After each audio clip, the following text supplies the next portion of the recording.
Hey there, and welcome to Crime for Sleep. I know you're having trouble falling asleep, so let me keep you company with true crime stories from around the world. Before we dive in, I'm curious, where did you first hear this one?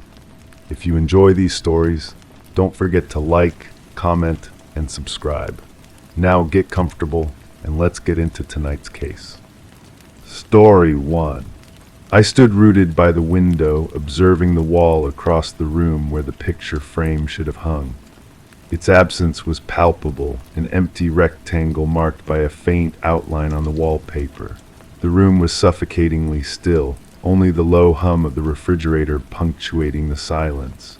Outside, the streetlight flickered erratically, casting elongated shadows that seemed to lean in closer with each pulse of weak light.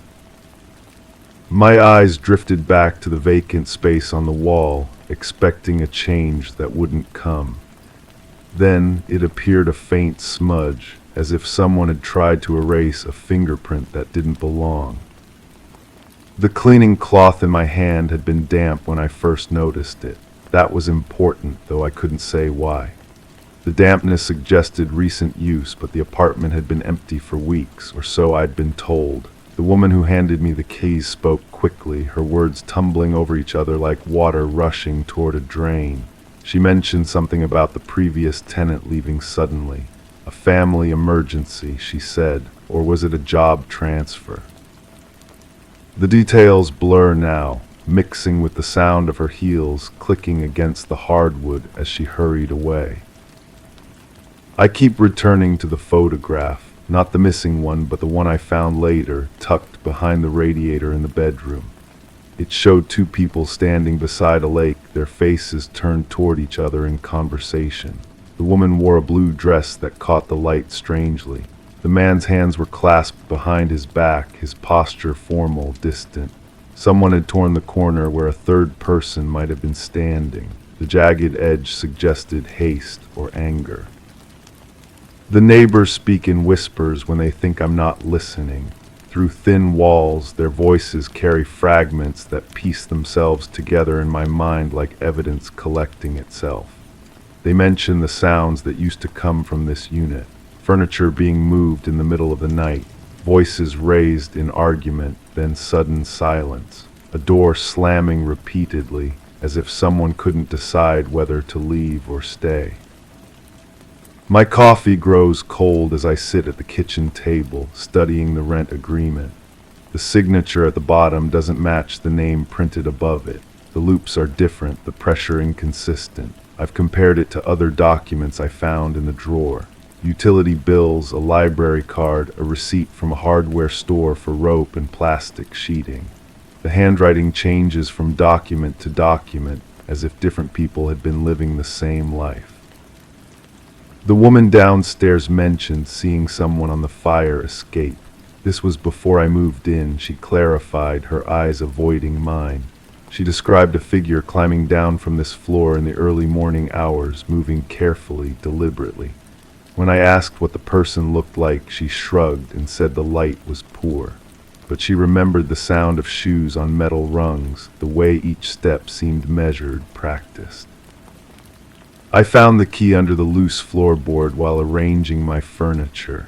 It was wrapped in tissue paper, hidden with the kind of care that suggests importance. The key doesn't fit any lock in this apartment, but its weight feels familiar in my palm.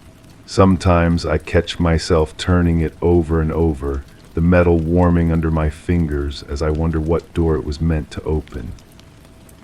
The previous tenant left behind a journal filled with observations about the building's residents.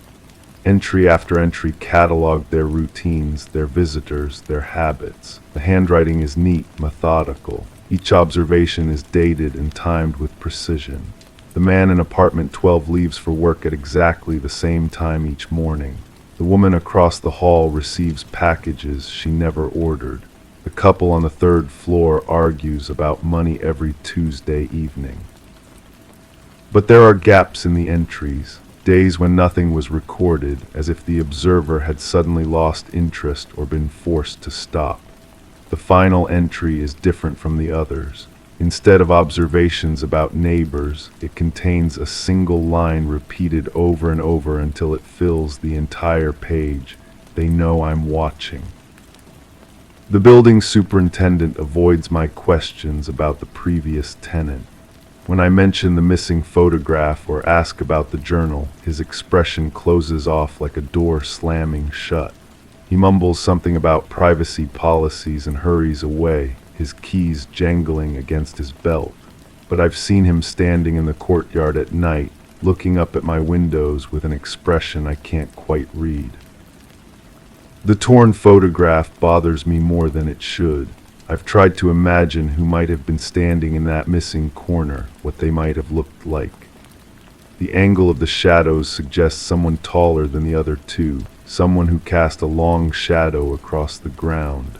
Sometimes I hold the photograph up to the light, hoping to see some trace of the removed figure, but there's nothing left except that jagged edge. I started keeping my own journal, documenting the sounds I hear through the walls, the patterns I notice in my neighbor's behavior. The woman upstairs waters her plants at the same time every evening. The man next door plays the same song on his piano each morning before leaving for work. These observations feel important, though I'm not sure why. Perhaps I'm simply continuing what the previous tenant started. The cleaning cloth I found that first day had an unusual smell, not the sharp scent of household cleaners, but something organic, earthy, like soil that had been recently turned. I kept it for weeks before finally throwing it away, but even now I sometimes catch a whiff of that same smell in the apartment, as if it had soaked into the walls themselves. The woman who gave me the keys called yesterday. She asked if I'd found anything unusual in the apartment, anything the previous tenant might have left behind. Her voice carried a note of urgency that hadn't been there before. When I mentioned the journal and the photograph, the line went quiet for so long I thought she'd hung up. Finally, she said she'd be by to collect them. She hasn't come yet. I dream about the lake in the photograph. In the dream, I'm standing where the third person should have been, watching the conversation between the man and woman. Their words are too quiet to hear, but their gestures suggest disagreement. The woman keeps pointing toward the water. The man shakes his head repeatedly. Behind them, the lake stretches endlessly, its surface dark and still. The key I found under the floorboard fits the lock on a storage unit across town. I discovered this by accident or perhaps by instinct. The unit contains boxes of documents, more photographs, and a suitcase that smells like that same earthy odor from the cleaning cloth. The documents tell a story I'm still trying to piece together, a narrative of someone who lived multiple lives under different names. My neighbors have started watching me the way I imagine they once watched the previous tenant. I see them peering through their peepholes when I pass in the hallway, hear their conversations pause when my footsteps approach. The building has developed a rhythm of surveillance, each resident monitoring the others in an endless cycle of observation and suspicion. The journal entries about the neighbors' routines have proven remarkably accurate. The man in apartment 12 does leave at the same time each morning. The woman across the hall does receive mysterious packages.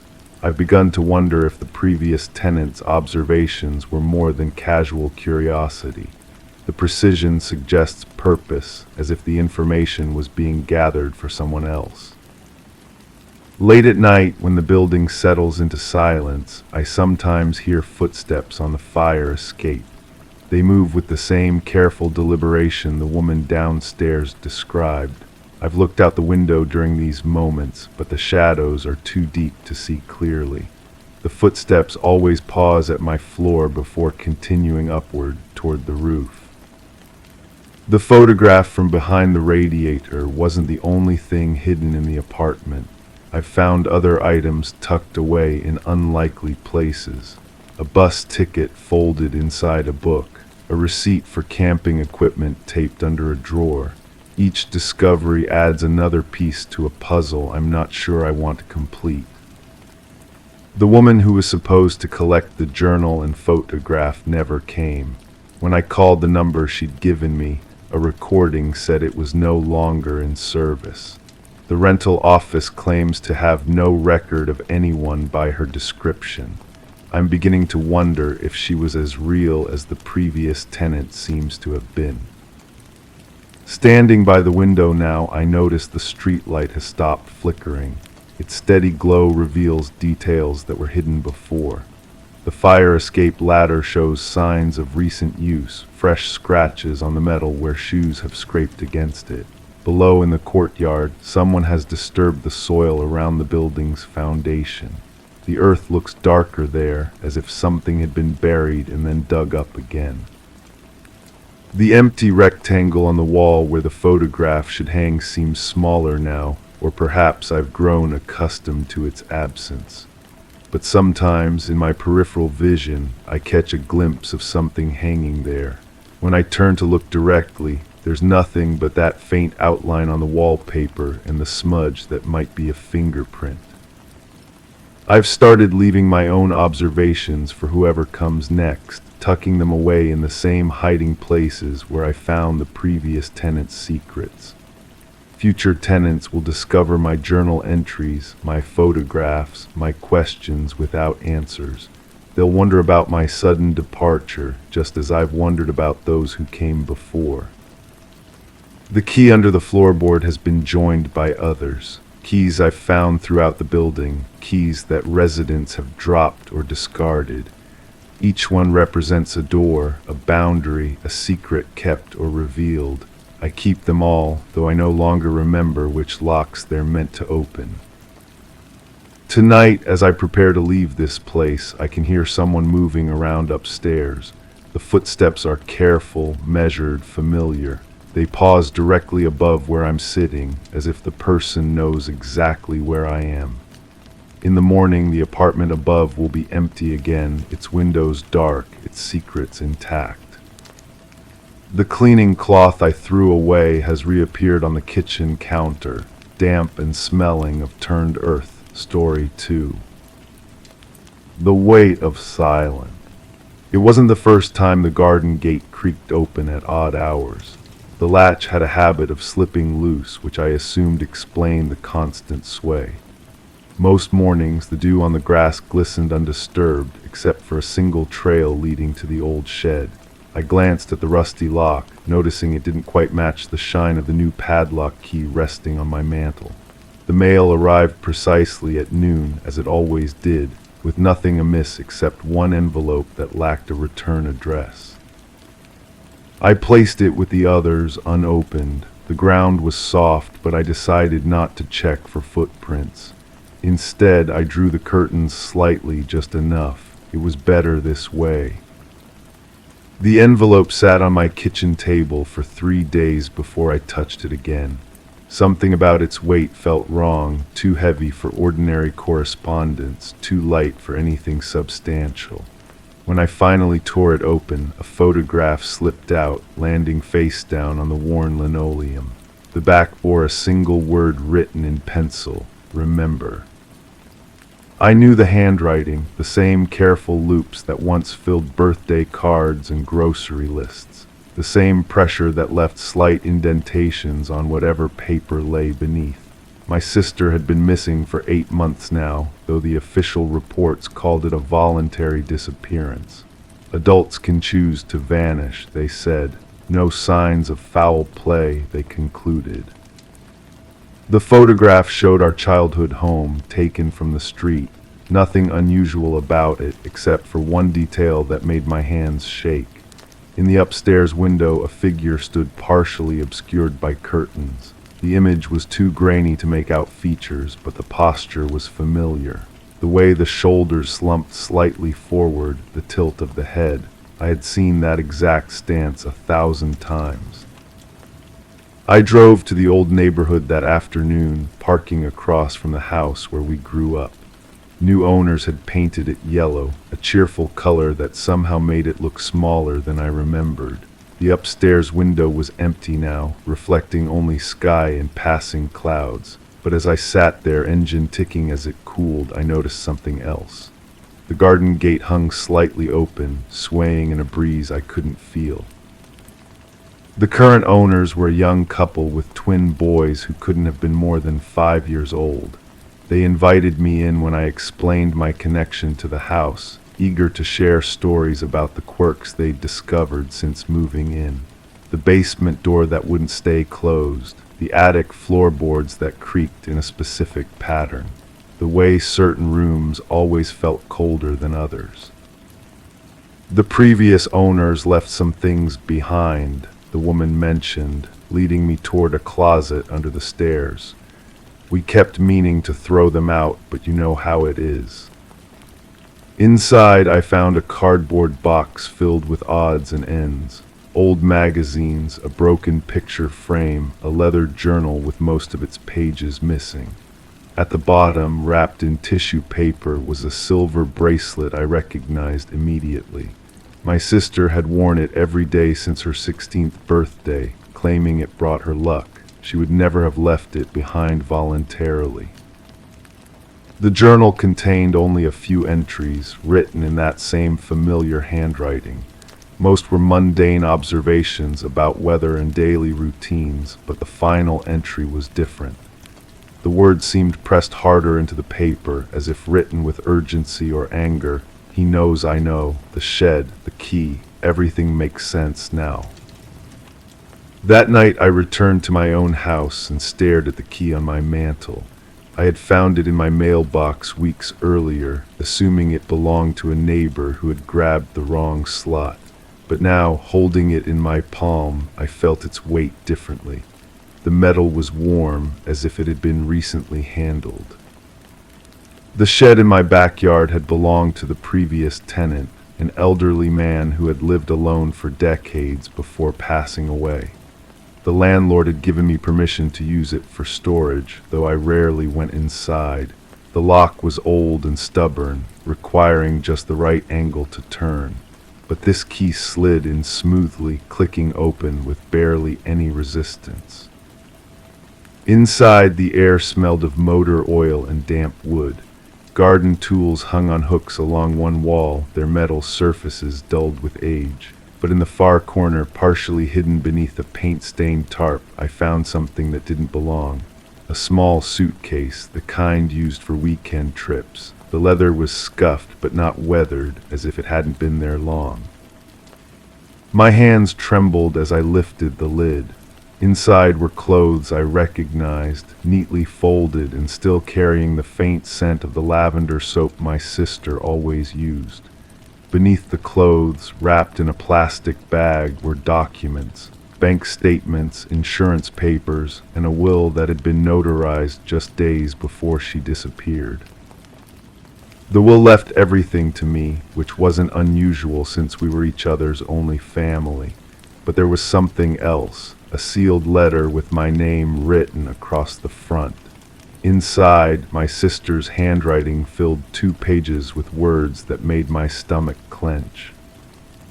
If you're reading this, then something has happened to me. I've been staying in different places, trying to figure out who I can trust. The man who lived in your shed before he died, he wasn't just a neighbor. He was watching us, documenting things, taking pictures. I found his collection when I helped clean out his house for the estate sale. Photos of us as children, as teenagers, as adults. Pictures taken through windows, over fences, from places where we should have been safe. The letter went on to describe how she had confronted him, how he had admitted to years of surveillance, how he had claimed to be protecting us from something worse. But he died before he could explain what that something was. She had been trying to piece together his cryptic warnings when she realized someone else was continuing his work. "The new watcher is different," she wrote. "More careful, more patient. I think they know I'm getting close to the truth. If something happens to me, check the places he used to hide things. The shed, the space behind the basement stairs, the loose floorboard in the attic of our old house. He left clues, and I think they might be the only way to understand what's really happening." I read the letter 3 times before the words fully sank in. My sister hadn't simply vanished. She had been running from someone, hiding from a threat she couldn't fully identify. And somehow, that threat was connected to the man who had once lived in my backyard, who had spent years watching us without our knowledge. The next morning, I called the detective who had handled my sister's case. He listened to my discovery with professional interest, but his tone remained skeptical. Adults stage their own disappearances more often than people realize, he explained. The suitcase could have been planted. The letter could have been written to throw off investigators. Without concrete evidence of a crime, there was little he could do. But I couldn't let it go. I returned to our childhood home, this time asking to examine the attic. The young mother seemed concerned by my intensity, but she allowed me to climb the narrow stairs with her husband watching from below. The floorboards were old and warped, but I found the loose one my sister had mentioned. Beneath it, wrapped in oilcloth, was a manila envelope containing dozens of photographs. The images spanned decades, showing my sister and me at various ages and locations, playing in the backyard as children, walking to school as teenagers, sitting on my front porch as adults. Someone had been documenting our lives with the patience of a scientist studying specimens. On the back of each photo was a date and a brief notation in handwriting I didn't recognize. But it was the final photo that stopped my breath entirely. It showed my sister standing in the doorway of an unfamiliar house, her face turned toward the camera with an expression of pure terror. The notation on the back read simply, "Final contact." I showed the photographs to the detective, who agreed they warranted further investigation. But when we tried to trace the house in the final image, we hit dead ends. The architecture was generic, the background details too vague to identify a specific location. We were left with evidence of surveillance, but no clear path to answers. Weeks passed as I continued my own investigation, driving through neighborhoods and studying houses, looking for anything that matched the image. I interviewed former neighbors, contacted old family friends, and searched through public records for any connection to the mysterious watcher. But every lead dissolved into speculation and uncertainty. Then I received another envelope, delivered in the same manner as the first. This one contained a single sheet of paper with a message that made my blood run cold. She knew too much. You're getting close to knowing too much too. Some secrets are better left buried. The handwriting was different from my sister's, but also different from the notations on the photographs. A third person had entered the equation, someone who was very much alive and paying attention to my investigation. I considered going to the police, but what could I tell them? That someone was sending me vague threats about a case they had already classified as a voluntary disappearance. Instead, I installed security cameras around my property and began varying my daily routines. I noticed cars that seemed to follow me, faces that appeared in multiple locations, sounds outside my house that didn't quite belong to the usual nighttime symphony. But paranoia and genuine threat can feel identical, and I couldn't be sure which I was experiencing. The breakthrough came from an unexpected source. While organizing my sister's belongings, I found a receipt tucked inside one of her books. It was for a storage unit rented under a false name, paid for 6 months in advance. The facility was located across town, in an industrial area I rarely visited. The storage unit contained what appeared to be my sister's investigation into our mysterious watcher. She had assembled a timeline of the surveillance, identified patterns in the photography, and compiled a list of other potential victims. The scope of the operation was far larger than I had imagined. Dozens of families had been monitored over the years, their private moments catalogued and filed with clinical precision. But the most disturbing discovery was an audio recording device with several cassette tapes.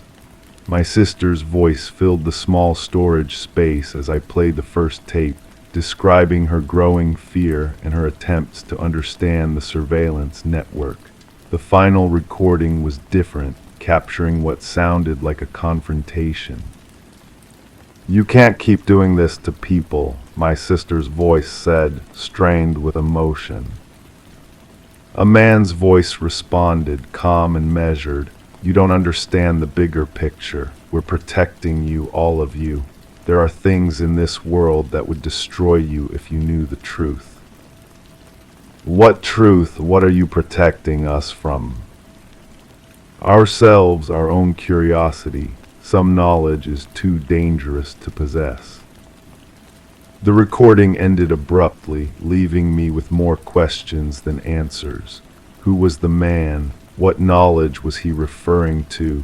And what had happened to my sister after that final conversation? I brought the tapes to the detective, who listened with growing interest.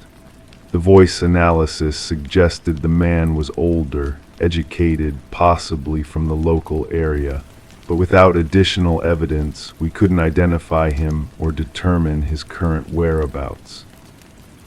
As I drove home that evening, I noticed a car following at a consistent distance. When I turned, it turned. When I stopped, it stopped.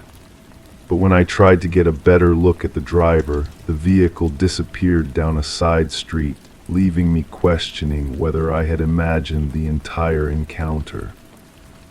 That night I lay awake listening to every sound outside my window. The familiar creak of the garden gate seemed louder than usual, more deliberate. I resisted the urge to look outside, knowing that whoever was watching would be expecting that reaction. Instead, I remained still, counting my breaths and trying to project an image of innocent sleep. The next morning brought another envelope, this one containing a key and a brief note. "Storage Unit 247. She left something for you." The address was for a different facility, one I had never heard of before. Against my better judgment, I drove there immediately. Unit 247 was smaller than my sister's other storage space, containing only a single cardboard box and a folded piece of paper. The note was in my sister's handwriting, but the words seemed rushed, almost frantic. "If you find this, it means I was right about everything. The truth is bigger than just one old man taking pictures. There's a network, a system of watchers who think they're protecting society by monitoring potential threats. They decide who's dangerous based on their own twisted criteria. I became a threat when I started investigating them. Now you're becoming a threat too. Trust no one, question everything. And remember that sometimes the people who claim to be protecting you are the ones you need protection from." I sat in that storage unit for a long time, holding my sister's final message and trying to process its implications. A network of watchers operating outside any official authority, deciding who deserved privacy and who posed a threat. It sounded like paranoid delusion, but the evidence suggested otherwise. The photographs, the recordings, the systematic surveillance spanning decades, all pointed to an organized effort rather than the obsession of a single individual. But if such a network existed, how could it operate without detection? How many people were involved? And what happened to those who were deemed too dangerous to monitor from a distance? I never found definitive answers to those questions. The investigation eventually stalled, hampered by a lack of concrete evidence and the reluctance of authorities to pursue what seemed like an elaborate conspiracy theory. My sister's case remained officially classified as a voluntary disappearance, though the detective privately acknowledged that the circumstances suggested something more sinister. I still live in the same house, though I've changed the locks and removed the shed entirely. The garden gate no longer creaks because I replaced it with a solid wooden fence. but sometimes in the quiet hours before dawn, I hear footsteps on the gravel path that leads to where the shed used to stand. I don't look outside anymore. I've learned that some knowledge comes with a price I'm not prepared to pay. The envelopes stopped coming months ago, but I know they're still watching. I can feel their attention like a weight pressing against my consciousness, patient and persistent. They're waiting to see what I'll do with what I've learned, whether I'll become the kind of threat that requires more direct intervention. I think about my sister often, wondering if she's still alive somewhere, hiding from watchers who believe they know what's best for all of us, or if she discovered something so dangerous that silence became the only option. The uncertainty is almost worse than knowing would be, but perhaps that's the point. Perhaps doubt and fear are more effective tools than any truth could ever be. The photographs remain locked in a safety deposit box, along with the recordings and my sister's notes. Evidence of a surveillance network that may or may not still exist, operated by people who may or may not believe they're protecting society from itself. I could publish everything, expose the whole operation to public scrutiny. But I remember my sister's warning about the price of dangerous knowledge. Sometimes I wonder if the watchers were right about one thing. Maybe some truths are too dangerous to possess. Maybe ignorance really is a form of protection, and curiosity really can destroy the curious. But then I remember my sister's face in that final photograph, the terror in her eyes, and I know that the only thing more dangerous than knowing the truth is allowing others to decide what truths we're allowed to know. The garden gate may be gone, but I still hear it creaking in my dreams, still see that single trail through the dew-covered grass leading to secrets I may never fully understand. And in those moments between sleep and waking, I sometimes think I hear my sister's voice whispering a warning that arrives too late to change anything, but just in time to remind me that the price of truth is always higher than we expect to pay. Story 3. The pen rolled off the desk without a sound, tracing an invisible arc in the air before landing, yet it never touched the floor. The aroma of my morning coffee lingered, too persistent, as if brewed hours ago and left adrift in stale space. Through the window, the curtain swayed against a wind that seemed to pulse rather than blow. Familiar patterns of dust on the bookshelf now formed a trail I didn't recall making. I reached for the pen that wasn't there, and my fingers brushed against something that wasn't pen, yet held the same weight in my mind's eye. I know exactly what happened that morning. The sequence of events remains crystal clear in my memory, each detail preserved like insects in amber. I had been working on the manuscript for weeks, the same routine every day. Coffee at 7:30, desk cleared except for the notebook and that silver pen, the one my colleague had given me before the project began. The research had been consuming, but manageable. Documents spread across the dining table, photographs pinned to the cork board, timelines sketched in red ink along the wall. The breakthrough came when I discovered the connection between the two cases. Both involved missing persons, both had the same peculiar detail about abandoned vehicles found with keys still in the ignition. The pattern was undeniable once you knew where to look. I remember the satisfaction of finally understanding, of seeing how the pieces fit together like a puzzle solving itself. My colleague had been skeptical when I first proposed the theory. Too circumstantial, they said, not enough evidence to support such a dramatic conclusion, but the documents didn't lie. The witness statements, though taken years apart, described identical scenarios. Same type of car, same location relative to the main road, same personal items left behind on the passenger seat. I spent that morning organizing my findings, preparing to present the case in a way that would convince even the most doubtful reader. The pen moved smoothly across the page as I outlined each point, building the argument methodically. By noon, I had a complete framework. The truth was finally ready to emerge.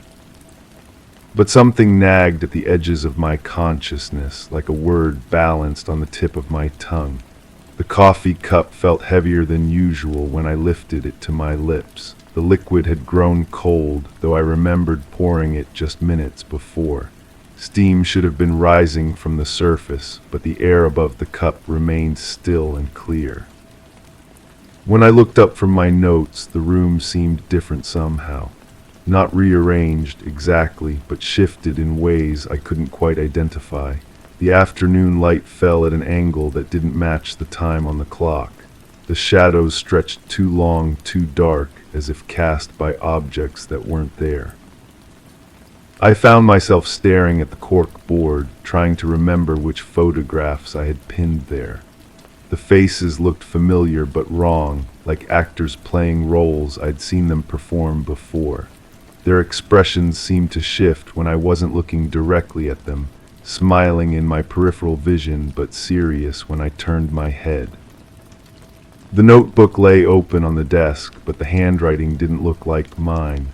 The letters were too careful, too deliberate, as if someone had been practicing my script. The words themselves made sense, but reading them felt like discovering a conversation I'd forgotten having. Each sentence was technically correct, yet somehow false. That's when the other version began to surface, not as memory, but as sensation. A heaviness in my chest, a taste of metal on my tongue, the feeling of having been in this exact position before, not just once, but many times. The same desk, the same notebook, the same moment of realization that something was fundamentally wrong. In this other version, I hadn't been researching missing persons. I had been one of them. The morning routine was different here. No coffee, no manuscript, no colleague. Instead, there were blank spaces where memories should have been, gaps in time that I had learned to navigate without thinking. The silver pen wasn't a gift, but something I had taken, though from where or whom remained unclear. The documents on the table weren't research materials, but attempts to reconstruct a life that felt increasingly foreign. The breakthrough hadn't been about connecting two cases. It had been about recognizing my own handwriting in reports I didn't remember writing, seeing my own face in photographs I didn't remember taking. The pattern wasn't in the missing persons files. It was in my own fractured timeline, the way certain hours repeated themselves while others disappeared entirely. My colleague wasn't skeptical about my theory. My colleague didn't exist at all. The conversations I remembered were echoes of arguments I'd been having with myself, trying to convince some deeper part of my consciousness to accept a version of events that made sense, even if it wasn't true. The witness statements weren't about abandoned cars. They were about me, seen in places I couldn't recall visiting, doing things I couldn't remember doing. The personal items left behind weren't clues to solve. They were pieces of myself I had been shedding without realizing it. But even this version felt incomplete, like a story told in a language I only partially understood. When I tried to focus on the details, they slipped away like water through my fingers. The harder I concentrated, the more elusive the truth became. I stood up from the desk, and the motion felt both natural and impossible. My legs moved as if they belonged to someone else, carrying me toward the window where the curtain continued its strange, rhythmic dance. Outside, the landscape looked exactly as it should, yet completely unfamiliar. Trees in the right places, but the wrong species. A road that led somewhere I'd never been, but somehow knew intimately. The reflection in the glass showed my face, but it was a face that had aged differently than I remembered. Lines around the eyes that spoke of experiences I couldn't access. A scar on the forehead that I could feel when I touched it but couldn't explain. Hands that knew how to perform tasks I'd never learned. Behind me, the room had changed again. The cork board was empty now, though I could still sense the weight of the photographs that had been there. The notebook remained open, but the pages were blank except for a single line written in that careful, practiced version of my handwriting. The pen never falls. I turned back to the desk, and there it was, the silver pen, exactly where it had been before it rolled off without a sound. Solid and real and impossible. When I picked it up, it felt warm, as if someone else had been holding it just moments before. The weight of it in my hand triggered another cascade of sensations. Not memories exactly, but impressions of having written the same words over and over again. Different notebooks, different rooms, different versions of the same morning. Each time believing I was discovering the truth for the first time. Each time convinced that this iteration would be the one that finally made sense. But what if the repetition was the truth? What if the investigation I thought I was conducting was actually the crime itself? What if every time I sat down to solve the mystery, I was actually perpetuating it? The coffee cup was full again, steam rising from the surface in patterns that looked almost like letters. The curtain had stopped moving, though I could still feel the pulse of that strange wind against my skin. The dust on the bookshelf had rearranged itself into new configurations, spelling out words in a language I recognized but couldn't read. I sat back down and opened the notebook to a fresh page. The pen moved across the paper without my conscious direction, forming sentences that felt both urgent and meaningless.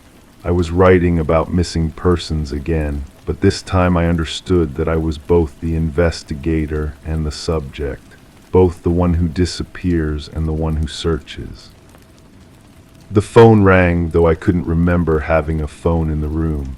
When I answered, there was no voice on the other end, just the sound of breathing that matched my own rhythm perfectly. I hung up, but the ringing continued, coming from somewhere inside my chest. This is where both versions converge and collapse, where the logical explanation and the impossible truth occupy the same space without contradiction. I am writing this story, and I am the story being written. I am solving the case, and I am the case that can never be solved. The pen is rolling off the desk again, tracing that same silent arc through air that has grown thick as water. I reach for it, knowing it will never hit the floor, knowing my fingers will find something else entirely. The coffee grows cold as I watch, time moving backward and forward simultaneously. Tomorrow I will sit at this desk again, convinced I am beginning the investigation for the first time. The documents will seem fresh, the connections newly discovered. I will remember my colleagues' skepticism and feel the satisfaction of proving them wrong. The truth will feel within reach, just one more piece of evidence away. But tonight, in this moment between certainty and doubt, I understand that the mystery isn't something to be solved. It's something to be lived over and over, each iteration revealing new layers while concealing others. The missing persons aren't missing at all. They're right here, writing their own stories, convinced they're investigating someone else's. The pen has stopped rolling. My hand is empty, but I can still feel its weight. The notebook is full of words I don't remember writing, telling a story I don't remember living. Outside, the wind has begun to pulse again, and the curtain dances to a rhythm that might be my heartbeat, or might be something else entirely. I close the notebook, but the story continues. It always continues, story 4. The sound between silence. I found myself motionless, gazing at the floorboards where their alignment seemed just slightly awry. An unsettling hush clung to the air, broken only by the rhythmic ticking from the walls, yet the clock was silent. Shadows clung too tightly to corners, refusing to stretch or shrink. My senses prickled, awaiting a cue to act. It was all so still, but not in the way it should be. A draft whispered across the room, chilling the skin behind my neck, though the window sat firmly shut. And then out of the quiet came a rolling echo from below, a sound I hadn't heard until just now, when I finally noticed the gap that hadn't been there before. The gap measured no wider than my thumb, a dark line between two boards that should have been flush. I knelt down, pressing my palm against the wood. The surface felt cold, colder than it should have been in the middle of summer. My fingers traced the edge where the boards separated, and something crumbled beneath my touch. Dust, maybe, or something else entirely. I had been living in this house for 3 years, walking across these same floors countless times. Yet this gap, this deliberate space, felt foreign, wrong, the kind of wrong that makes your stomach tighten without understanding why. The real estate agent had mentioned renovations when I first toured the property. Previous owners had updated the kitchen, refinished the hardwood, painted over decades of wear. Standard improvements, she had said, nothing unusual. But standing there, staring down at that thin black line, I wondered what else might have been altered, what else might have been covered up. The sound came again from below, a soft scraping like fabric being dragged across concrete. I held my breath and listened. The basement had always been quiet, filled with nothing more than storage boxes and forgotten furniture. I rarely ventured down there. The stairs creaked too loudly, and the single bulb cast shadows that seemed to move on their own. But now something was different. I made my way to the basement door, my bare feet silent against the cold hardwood. The brass knob turned easily in my hand, revealing the familiar descent into darkness. The scraping had stopped, but the silence felt expectant, as if something waited just beyond the reach of light. Each step down groaned under my weight. The air grew thicker, carrying a scent I couldn't identify. Not quite musty, not quite sweet. Something organic and unsettling that made me breathe through my mouth instead of my nose. At the bottom, I fumbled for the light switch, my fingers brushing against rough concrete walls until I found it. The bulb flickered once before settling into a weak yellow glow. Everything appeared as I had left it. Cardboard boxes stacked against the far wall, an old dresser with drawers that stuck, a few pieces of exercise equipment I had never used. But my eyes were drawn to the floor directly beneath where I had been standing upstairs. The concrete showed signs of disturbance, not recent but not ancient either. A rectangular patch where the color didn't quite match the rest of the floor, as if something had been removed and the space filled in afterward. The edges were clean, deliberate, professional. I knelt down and pressed my hand against the mismatched concrete. It felt different, newer. The texture was smoother, less weathered than the surrounding area. And there, along one edge, I could see where the repair work had been carefully blended with the original surface. Someone had taken great care to make this look normal, almost normal. The scraping sound returned, but I realized it was coming from me. My fingernails against the concrete, unconsciously trying to find some kind of seam or weakness. I pulled my hand back and examined my fingertips. Dust and small fragments clung to my skin, leaving gray smudges that I wiped against my jeans.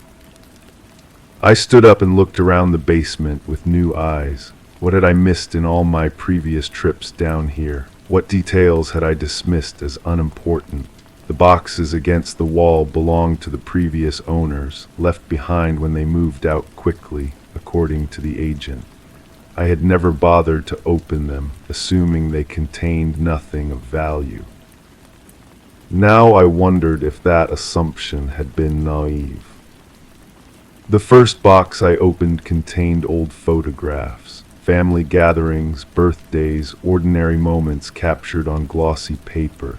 The people in the pictures smiled back at me, their faces unfamiliar but somehow significant. A man with graying hair and kind eyes. A woman with laugh lines and careful posture. children at various ages, growing up through the chronological stack of memories. But as I flipped through the photos, I noticed something troubling. The progression stopped abruptly. The children, who appeared to be twins, were present in earlier photos but absent from the later ones. The man and woman continued to age, but their smiles became forced, strained. In the final photos, only the woman appeared, and her eyes held a hollow quality that made me uncomfortable. I set the photographs aside and opened the second box. Documents, insurance papers, medical records, school reports. The twins had been excellent students, involved in sports and music. Their medical records showed routine checkups, vaccinations, normal childhood illnesses, nothing concerning, nothing that would explain their disappearance from the family photos. The third box contained personal items: a baseball glove worn soft from use, a music box that played a tinkling melody when I lifted the lid, children's books with pages soft from repeated reading. These weren't items you would leave behind by choice. These were treasures, keepsakes that parents would pack carefully and take to a new home. Unless they couldn't. I carried the boxes upstairs and spread their contents across my kitchen table. Under better light, I could see details I had missed in the basement. The dates on the photographs became clearer, the medical records more specific, the personal items more telling. The twins had vanished from the documented family history during a specific period. No more school photos, no more medical checkups, no more evidence of their existence, but their parents had kept everything. Every reminder, every trace of the children who had simply stopped appearing in their lives. I found myself studying the final photograph of the woman. She stood alone in what I recognized as my backyard, though it looked different then, less maintained. The flower beds were overgrown and the fence needed repair, but it was definitely the same space where I now spent my mornings drinking coffee and reading. Her expression haunted me. She was looking directly at the camera, but her eyes seemed focused on something else entirely, something behind the lens, or perhaps something only she could see. Her hands were clasped tightly in front of her, knuckles white with tension. I turned the photograph over. In faded blue ink, someone had written a single word: after. After what? The question followed me through the rest of that day and into the night. I found myself standing at the window, looking out at the backyard where the woman in the photograph had stood. The shadows fell differently now, but the space felt charged with memory, with secrets that had been buried but not forgotten. Sleep came fitfully, interrupted by dreams of scraping sounds and gaps in floorboards that opened into endless darkness. I woke several times, certain I had heard something moving in the house, but each time I listened, the silence pressed back against my ears like a physical weight. In the morning, I called the real estate office. The agent who had sold me the house was no longer with the company, but her former colleague was happy to help. I explained that I had found some personal items left behind by the previous owners and wanted to return them. The colleague's voice became cautious. The previous owners, she told me, had died in an accident shortly after moving out. A car crash on a rainy night, just the two of them. No other family had come forward to claim their belongings. Everything had been left as it was, part of the estate sale that eventually led to my purchase. I asked about children. Had there been children? A long pause, then carefully, not that I was aware of. The records showed just the two adults. But I was holding evidence to the contrary. Photographs, medical records, personal belongings that told a different story. Either the real estate company's records were incomplete, or someone had deliberately obscured the truth about this family. I spent the next several days researching. public records, newspaper archives, school enrollment databases. The process was slow and often frustrating, but gradually a picture began to emerge. The family had indeed lived in my house for nearly 8 years. The man had worked in construction, the woman as a part-time bookkeeper. They had been active in their community, regular church attendees, neighbors who borrowed tools and returned them promptly. And they had definitely had children, twin boys born 13 years before the family's final documented year in the house. The boys appeared in school records, sports team rosters, even a local newspaper article about a youth baseball championship. They had been real, present, part of the community fabric. Until they weren't. The disappearance wasn't dramatic. No missing person reports, no police investigations, no community search efforts. The boys simply faded from the record as if they had never existed at all. Their parents continued their lives, but something fundamental had changed. Friends mentioned the family becoming withdrawn, declining social invitations, avoiding conversations about their children. I found one neighbor who remembered the family well, an elderly woman who had lived on the same street for decades. She invited me over for coffee and spoke freely about the past, though her recollections were tinged with sadness. They were good people, she said, stirring sugar into her cup with deliberate slowness. Devoted parents, those boys were their whole world. I asked what happened to the children. Her spoon stopped moving. She stared into her coffee for a long moment before answering. There was an accident in the backyard. The boys were playing and something went wrong. Terrible thing. The parents never recovered. What kind of accident? They were digging, boys that age, always digging holes, building forts, pretending to find treasure. There was an old septic system back there from before the house was connected to the main sewer line. It had been filled in, but not properly. The ground gave way. The coffee cup felt heavy in my hands. Both boys. She nodded. The younger one fell in first. His brother tried to help him. By the time the parents found them, it was too late. The father worked all night trying to get them out, but the walls kept collapsing. In the end, they had to call in professionals, construction crews, heavy equipment. I thought about the mismatched concrete in my basement, the careful repair work, the gap between the floorboards upstairs. What happened after? The parents couldn't bear to stay. They sold the house and moved away. But they never really moved on, if you understand my meaning. Some wounds don't heal, no matter how much time passes. I understood, and I was beginning to understand something else as well. The accident had happened in the backyard, but the repairs had been made in the basement. The old septic system would have extended under the house, creating a network of underground spaces that had been filled and forgotten.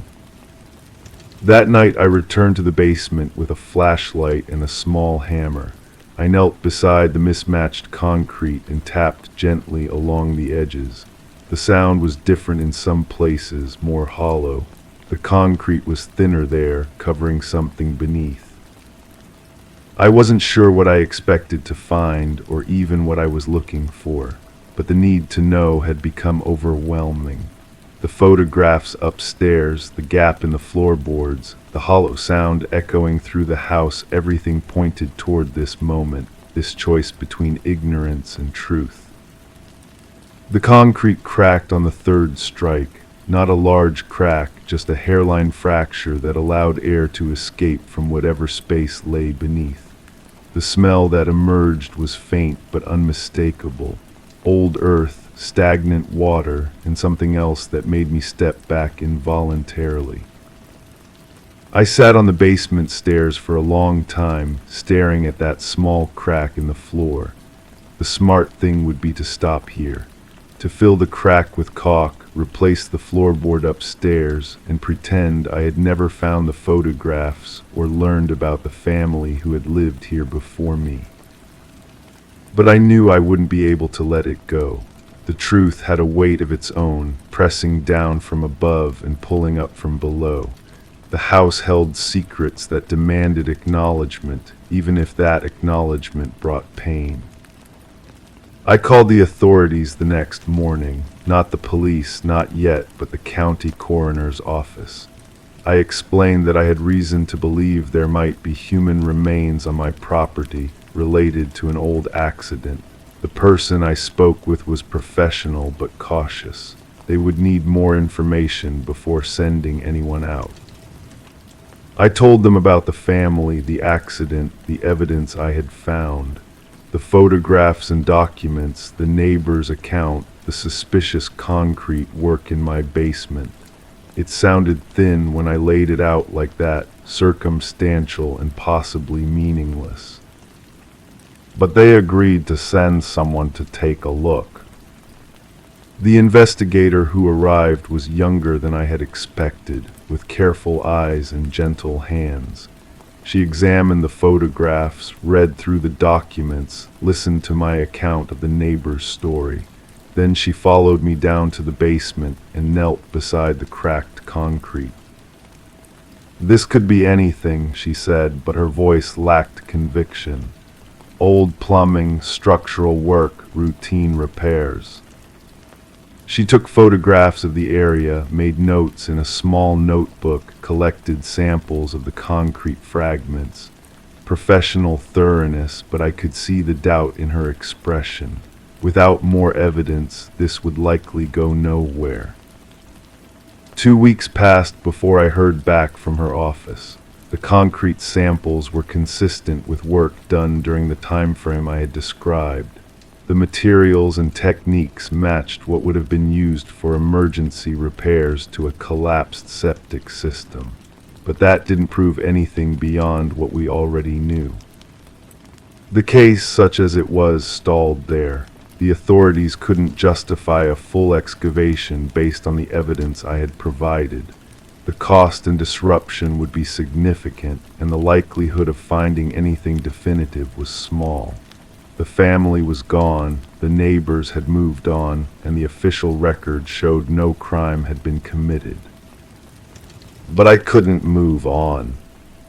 The gap in the floorboard seemed to widen each day. The sounds from the basement grew more frequent, more distinct. I began to hear voices in the scraping, whispers in the settling of old wood. The photographs on my kitchen table became faces I recognized, people I felt I should remember but couldn't quite place. I started having conversations with the woman in the final photograph. She stood in my backyard, her hollow eyes fixed on something I couldn't see, and I found myself asking her questions I wasn't sure I wanted answered. What happened that day? What did you see? What did you have to live with afterward? The answers came not in words but in dreams, visions of 2 boys laughing as they dug in the soft earth behind the house, the excitement of discovery as their shovels struck something solid beneath the surface, the sudden terror as the ground gave way, swallowing them into darkness that had been waiting patiently for decades. And then the desperate hours that followed. The father tearing at the collapsed earth with his bare hands, the mother screaming for help that came too late, the professionals who arrived with equipment and expertise but could offer no comfort, no hope, only the grim necessity of recovery and repair. The boys had been found eventually, but bringing them up from that dark space had required more than just digging. The old septic system had created a maze of connected chambers and passages, some filled with debris, others with stagnant water that had been accumulating for years. The recovery operation had been complex, dangerous, and ultimately incomplete. Some spaces had been too unstable to access safely. Some passages had collapsed beyond repair. In the end, the decision had been made to seal everything, to fill the accessible areas with concrete and hope that time would complete what human effort could not. The parents had been told their children were gone, that the remains had been recovered and could be laid to rest properly. But that had been a kindness rather than the complete truth. Some things had been left behind in those dark spaces, some pieces that couldn't be reached without risking more lives. I understood now why the house felt wrong, why the silence carried weight, why the shadows clung too tightly to corners. This wasn't just a place where tragedy had occurred. It was a place where tragedy remained unfinished, where grief had been buried but not resolved. The investigation I had started couldn't bring justice or closure. The crime, if there had been one, was negligence rather than malice. The victims were beyond help, and the perpetrators were victims themselves, parents who had lost everything and spent their remaining years carrying the weight of incomplete mourning. But understanding didn't bring peace. If anything, it made the house feel more haunted, more alive with unresolved energy. The gap in the floorboards became a wound that wouldn't heal. The sounds from below became calls that couldn't be answered. I began to think about moving, selling the house and starting over somewhere else, somewhere without history or secrets, but I knew that wouldn't solve anything. The knowledge would follow me, the questions would remain unanswered, and somewhere new owners would move in and begin their own journey toward the same terrible understanding. Instead, I made a different choice. I gathered the photographs, the documents, the personal belongings I had found in those basement boxes. I created a memorial of sorts, not just for the boys who had died, but for the parents who had survived them. An acknowledgement of lives lived and lost, of love that had endured even in the face of unthinkable tragedy. The memorial sits in my living room now, on a table near the window where morning light can reach it. Visitors sometimes ask about the photographs, the unfamiliar faces smiling back from frames that seem too formal for casual display. I tell them these are the people who lived here before me, the family whose presence still shapes this space. Some visitors find that comforting, others become uncomfortable and leave early. I understand both reactions. There's something unsettling about acknowledging the persistence of the past, the way tragedy can soak into the very structure of a place and resist all efforts at renovation or renewal. The gap in the floorboards remains. I've stopped trying to fix it, stopped seeing it as damage that needs repair. Instead, I've come to think of it as a necessary space, a place where different realities can meet without conflict. The world above, where life continues and new memories are made. The world below, where old sorrows rest in concrete and darkness.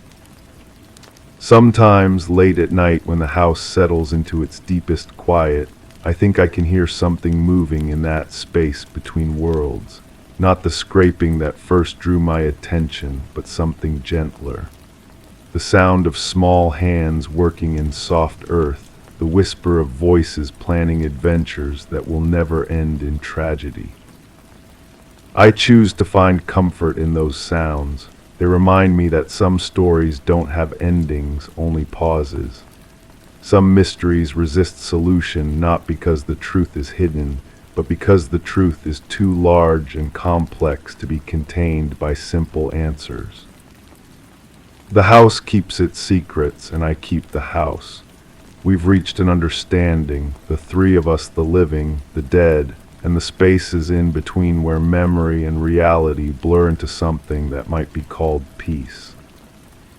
But sometimes, when the light falls just right across that gap in the floorboards, I still wonder what else might be waiting down there in the darkness. What other stories remain unfinished? What other voices call out from spaces too dangerous or too deep to reach? The wondering has become part of living here, part of the price of knowing, and perhaps that's as it should be. Some houses are meant to hold questions rather than answers, to remind us that the past is never truly past, only patient. Story 5. I was frozen at the threshold, eyes fixed on the curtain that never swayed. The room was lined with familiar outlines, yet an unfamiliar tension pressed against my skin. Outside, the world buzzed dimly, but within these walls, each second stretched with a peculiar weight. A soft ticking seemed to ebb in and out, as if teasing the silence that clung like fog. I waited, breath caught, for the room to reveal its unease. Then, a gentle shift, a shadow moved where none should have been. Something had changed, an unseen presence stepping into the fold of the stillness. The clock. The ticking belonged to the grandfather clock in the corner, its pendulum catching fragments of light from the window. I had wound it myself that morning, the same ritual I'd performed for months since moving into this house. The brass key felt cold between my fingers, and I remember counting each turn 12, 13, 14 until the spring could accept no more tension. But now, listening to its rhythm, something felt wrong. The intervals weren't quite right, as if the mechanism itself was holding its breath between beats. I approached it slowly, studying the face with its Roman numerals and ornate hands. The hour hand pointed to a position that didn't match my internal sense of time, and I found myself questioning whether I had actually wounded at all. The photograph asterisk. On the mantelpiece sat a silver-framed photograph I didn't remember placing there. The image showed two figures standing before what appeared to be this very house, though the angle made it difficult to be certain. One figure had their hand raised in a gesture that could have been a wave or a warning. The other stood slightly behind, face obscured by shadow despite what seemed to be bright daylight in the picture.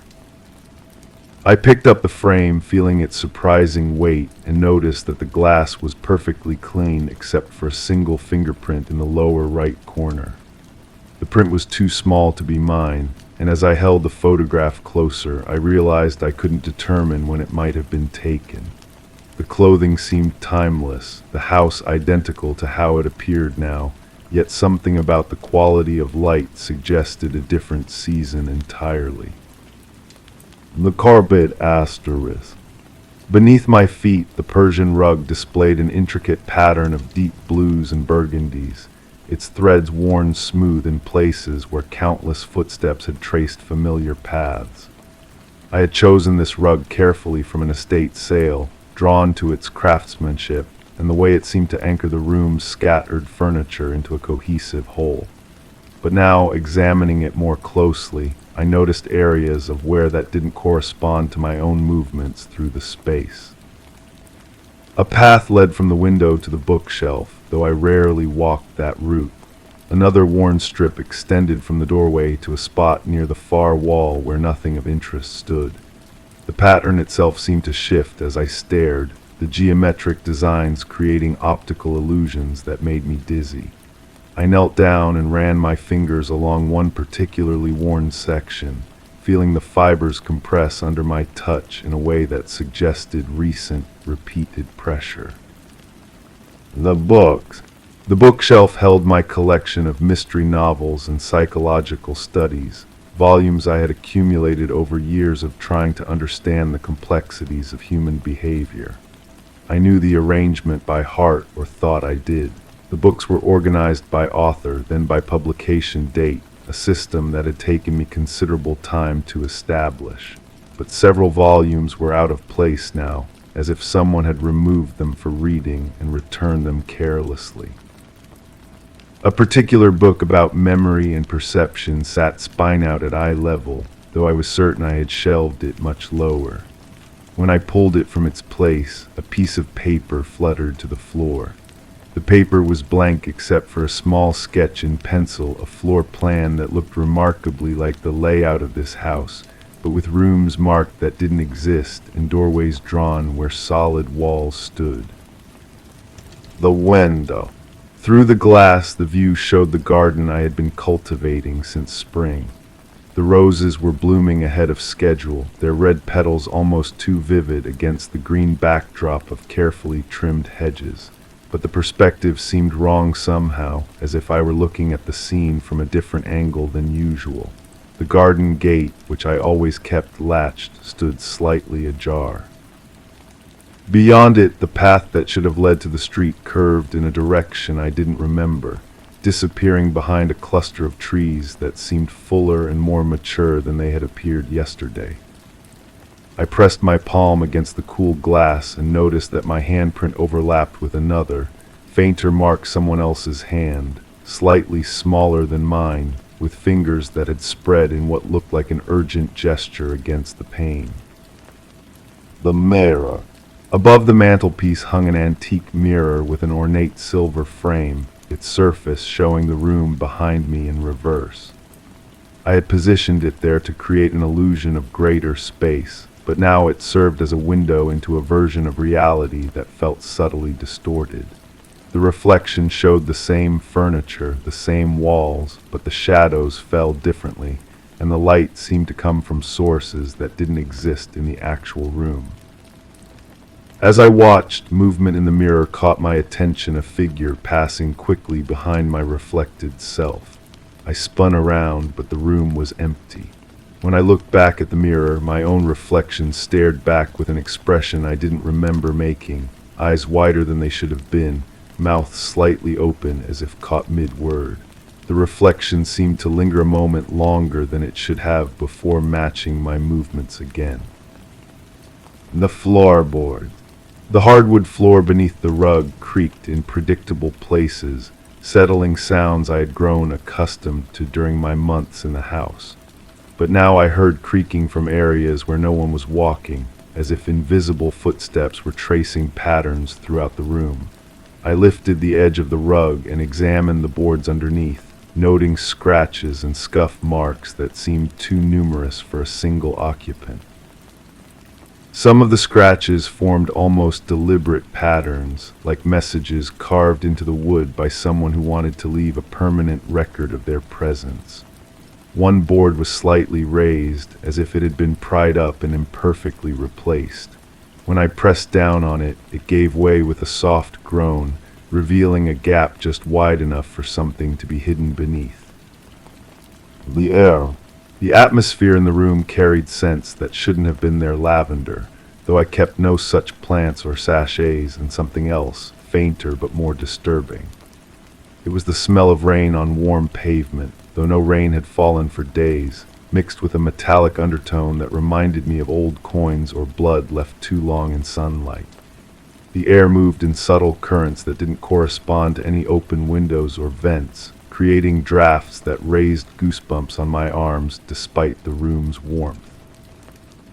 I found myself breathing shallowly, as if the air itself had become thick and resistant.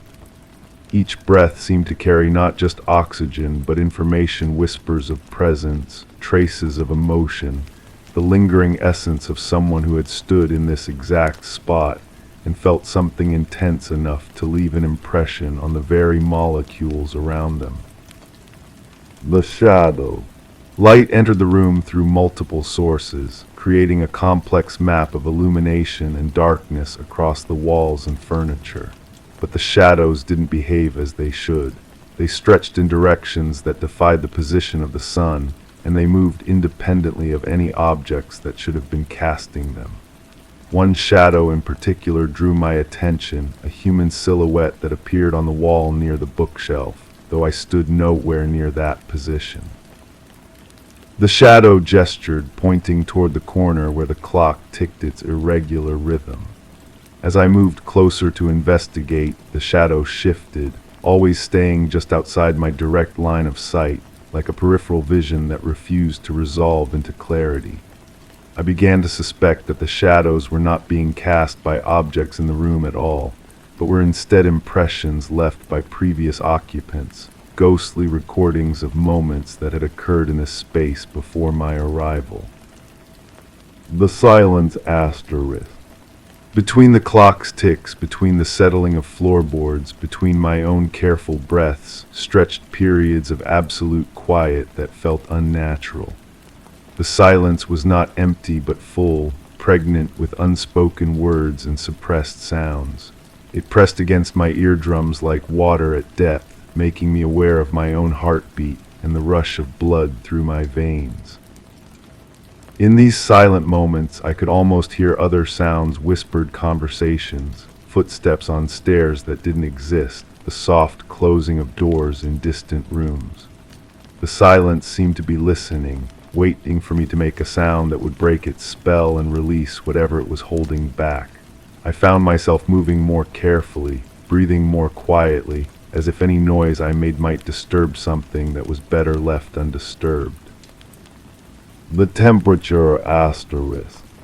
The room's warmth was uneven, creating pockets of heat and coolness that shifted without apparent cause. Near the window, the air felt several degrees cooler, as if someone had left a door open to winter weather. But by the fireplace, which hadn't been lit in months, warmth radiated from the stones as though embers still glowed within. I moved through these temperature variations like a swimmer navigating different currents, feeling my body adjust to each microclimate within the single room. The coolest spot was near the corner where I had noticed the worn path in the carpet, and standing there made me shiver despite my sweater.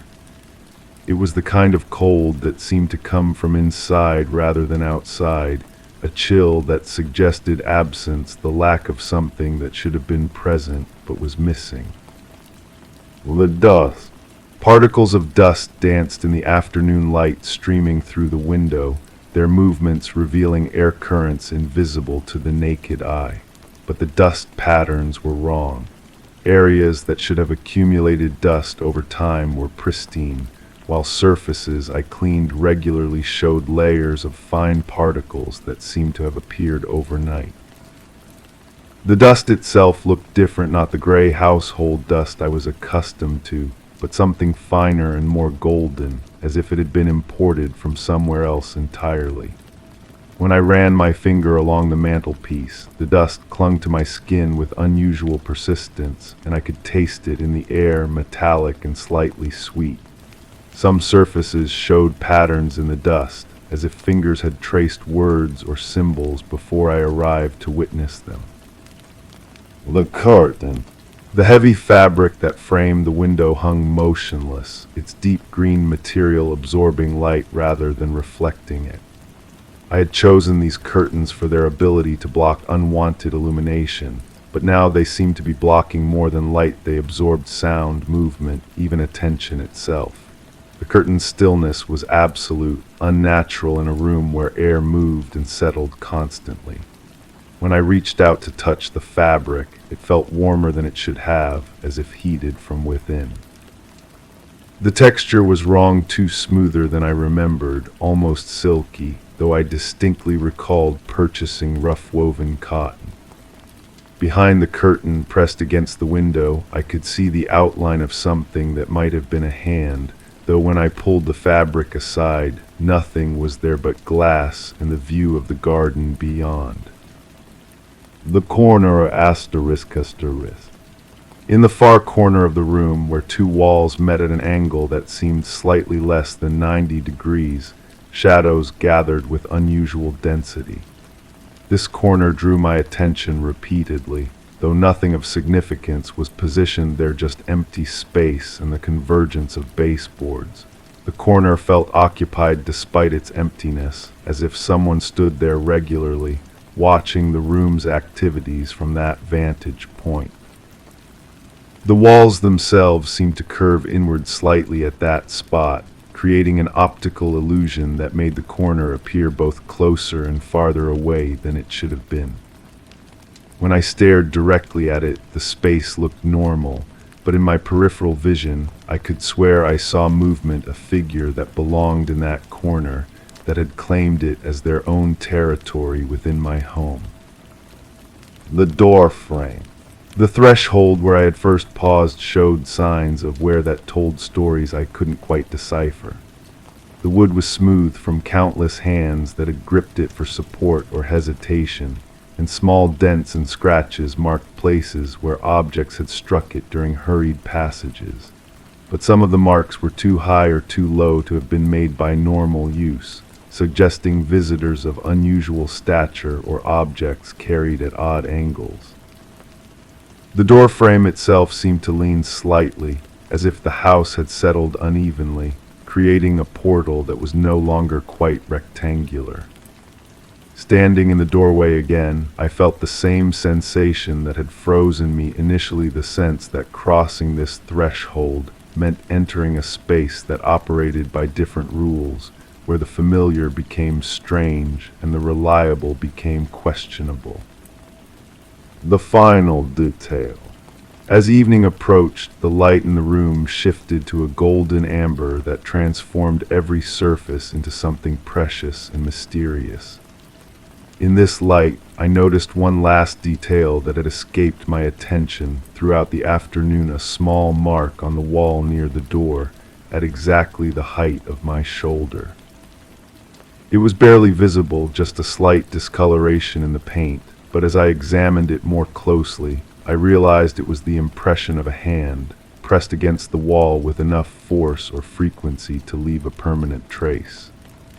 The hand was the same size as mine, the fingers spread in the same pattern I might use if I were bracing myself against the wall, steadying myself before entering or leaving the room. But I had no memory of making such a mark, and the impression seemed older than my tenancy in the house, as if it had been waiting there long before I arrived, a prediction of my presence rather than a record of it. Story 6. The weight of silence. The morning sun crept lazily across the polished oak floor, casting gentle patterns on the walls of the quiet room. The aroma of freshly brewed coffee lingered, mingling with a faint trace of something metallic in the air.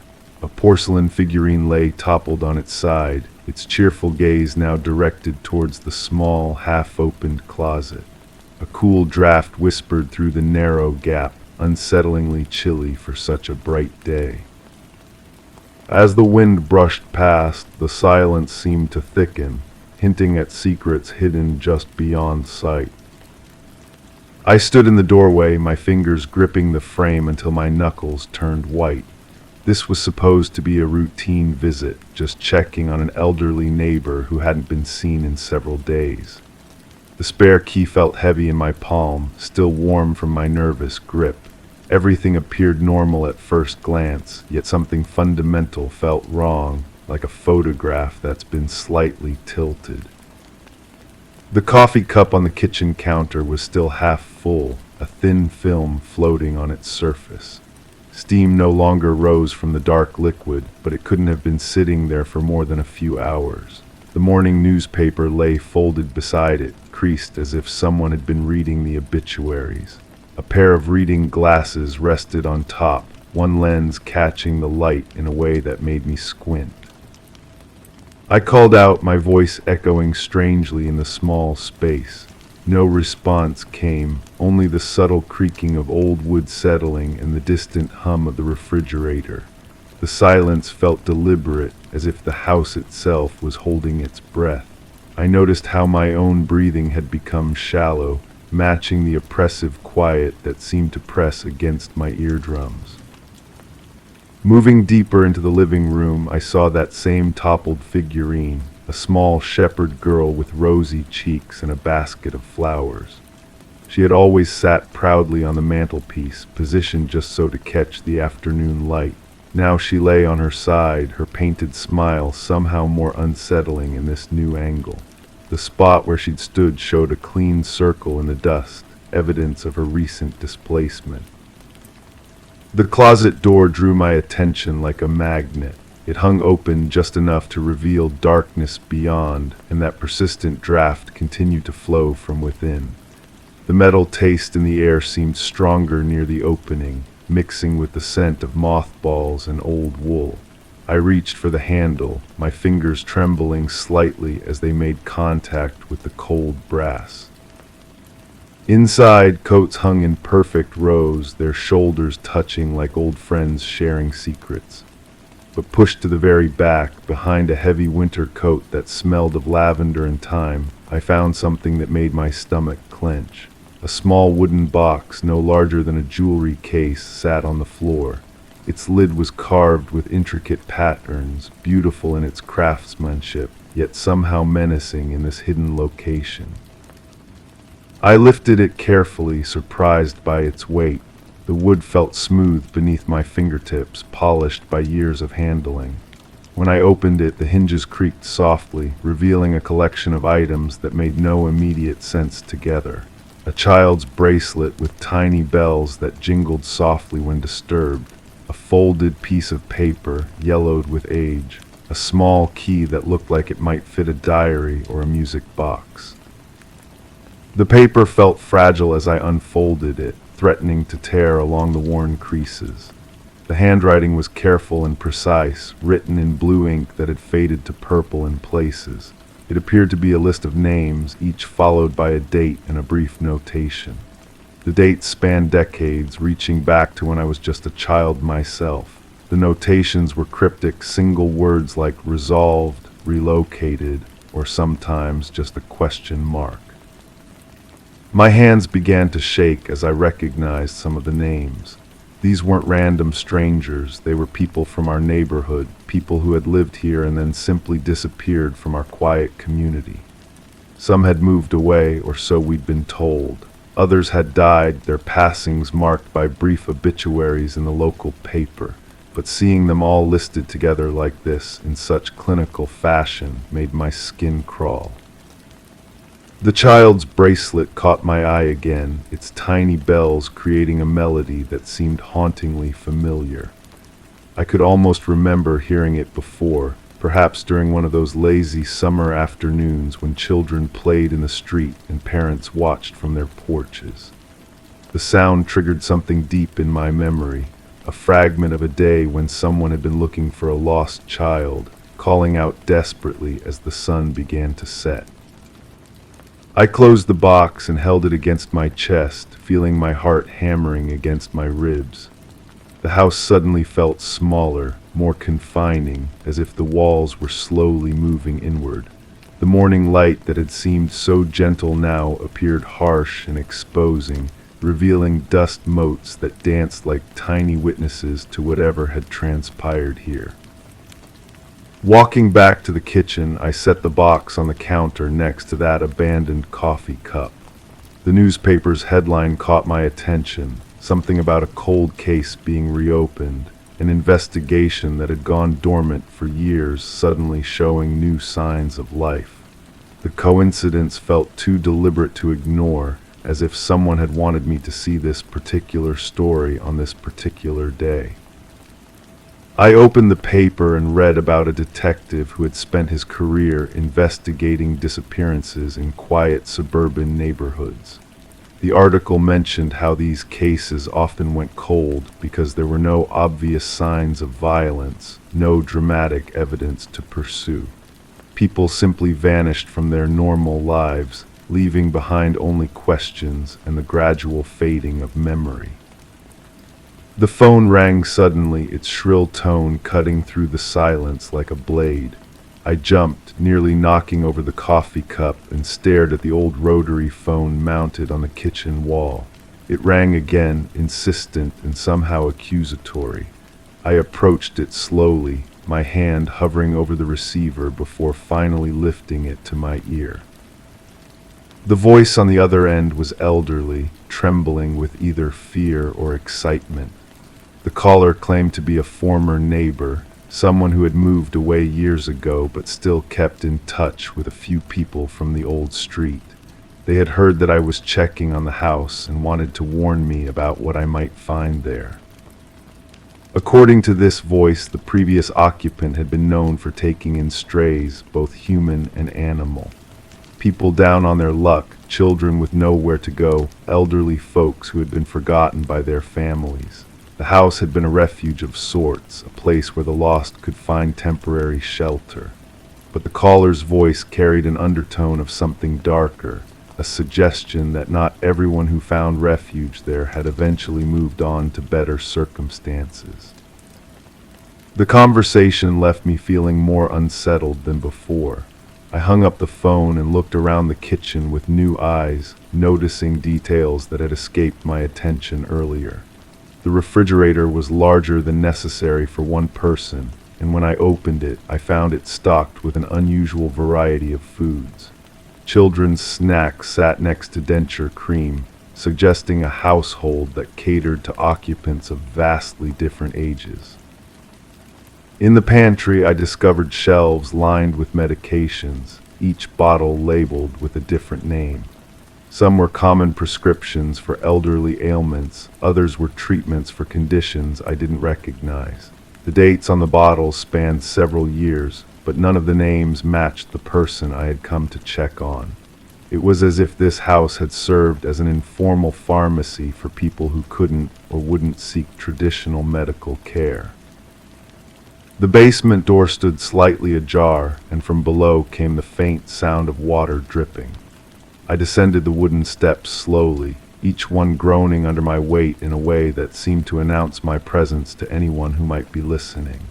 The basement was larger than I expected, with several rooms branching off from a central area. The air down here was cooler and carried a musty scent mixed with something chemical, like cleaning supplies that had been used recently and frequently. One room contained what appeared to be a makeshift medical station, complete with a cot, IV stands, and cabinets full of supplies.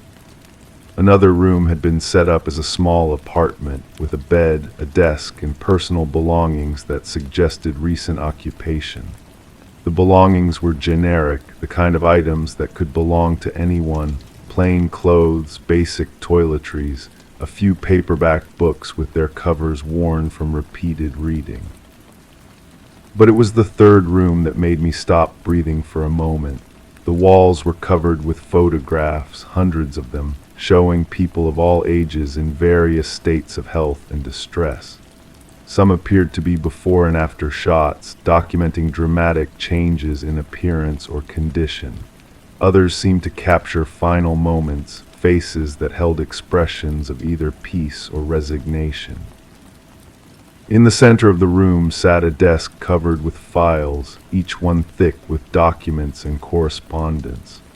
The files were organized by year, going back decades, and each contained detailed records of individuals who had passed through this house. Medical histories, personal backgrounds, family situations, and in many cases, records of their final dispositions. I opened one file at random and found myself reading about a teenager who had run away from an abusive home situation.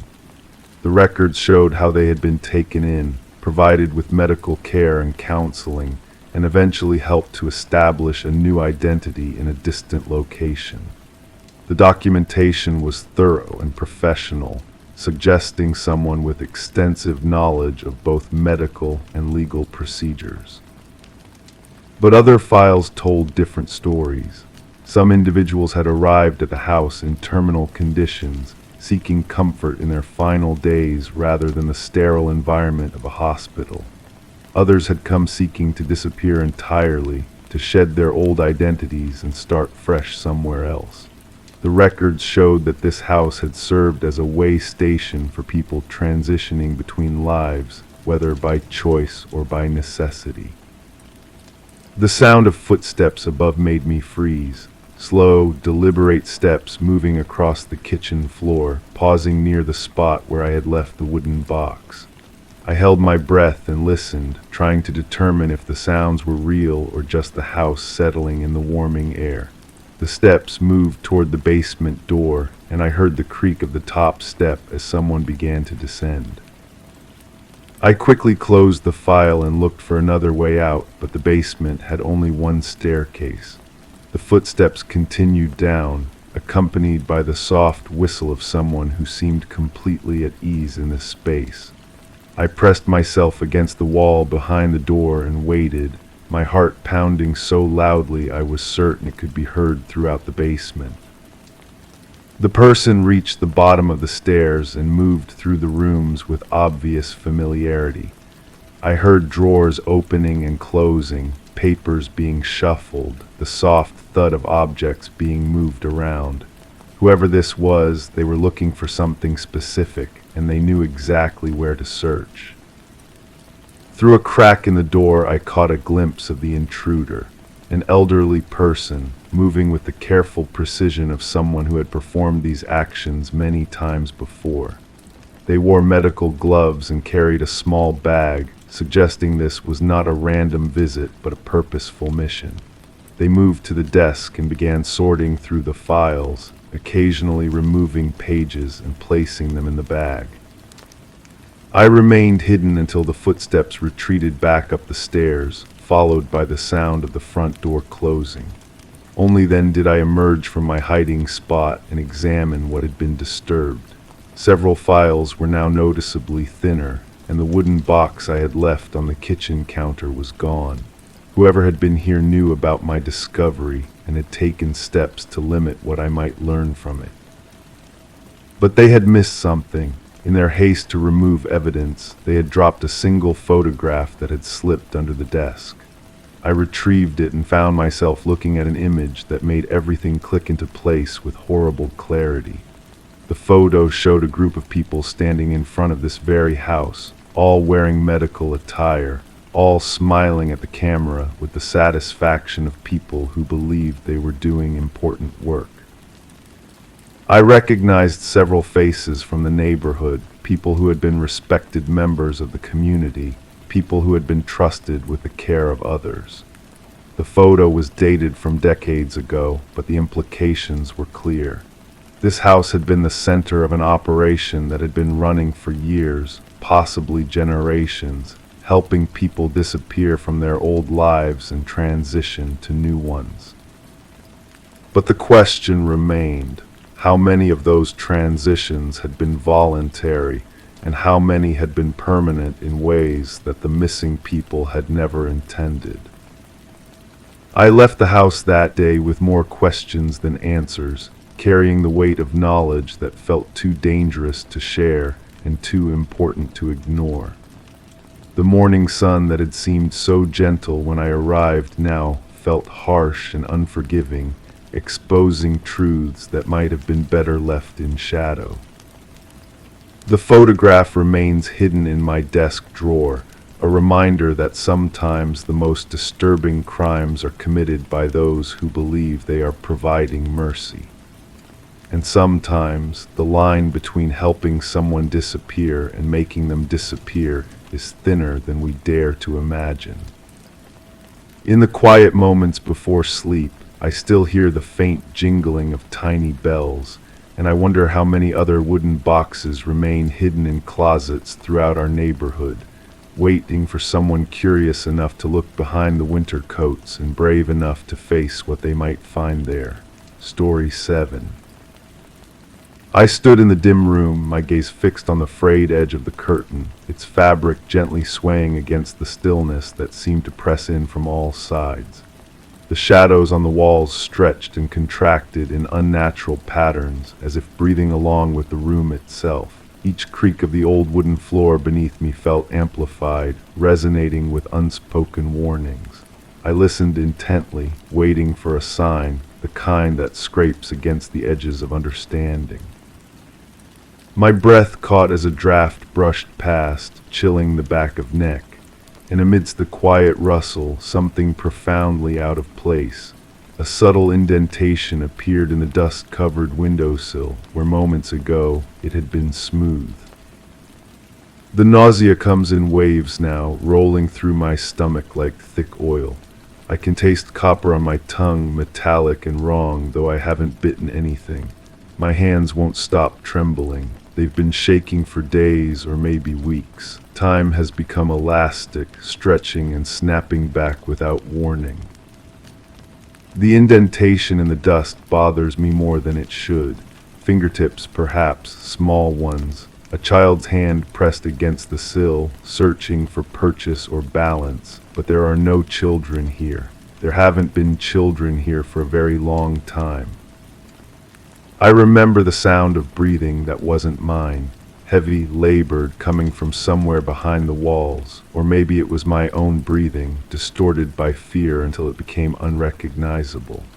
The human ear plays tricks when panic sets in. Sound becomes unreliable, distance meaningless. What seems far away might be inches from your face. The room smells of old paper and something else, something organic and sweet, like fruit left too long in the sun.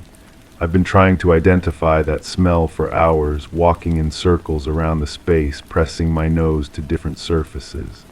The wallpaper, peeling in long strips, carries traces of it. The wooden baseboard seems saturated with it, but it's strongest near the window where the dust has been disturbed. My memory fractures here. I see flashes of a conversation, fragments of words that don't connect properly. Someone was asking questions, important questions that demanded careful answers, but the person asking wasn't visible, only their voice cutting through the thick air like a blade. The voice belonged to someone I should have recognized, someone whose presence should have been comforting rather than terrifying. The curtain moves again, though the window is closed. I checked it 3 times, running my fingers along the frame, testing the latch, sealed tight. Yet the fabric continues its gentle dance as if stirred by invisible hands. I find myself staring at it for minutes at a time, hypnotized by the rhythm, waiting for it to reveal its secret. There was blood on my clothes that morning.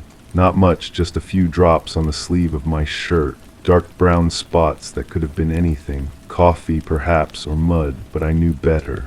Blood has a particular way of settling into fabric, creating irregular patterns that speak of violence. I changed clothes immediately, stuffing the stained shirt into a bag that I buried deep in the closet. The questions the voice asked were about time. What time did you arrive? What time did you leave? How long were you alone? Time, as if the precise measurement of minutes could somehow explain everything. But time had already begun its dissolution by then.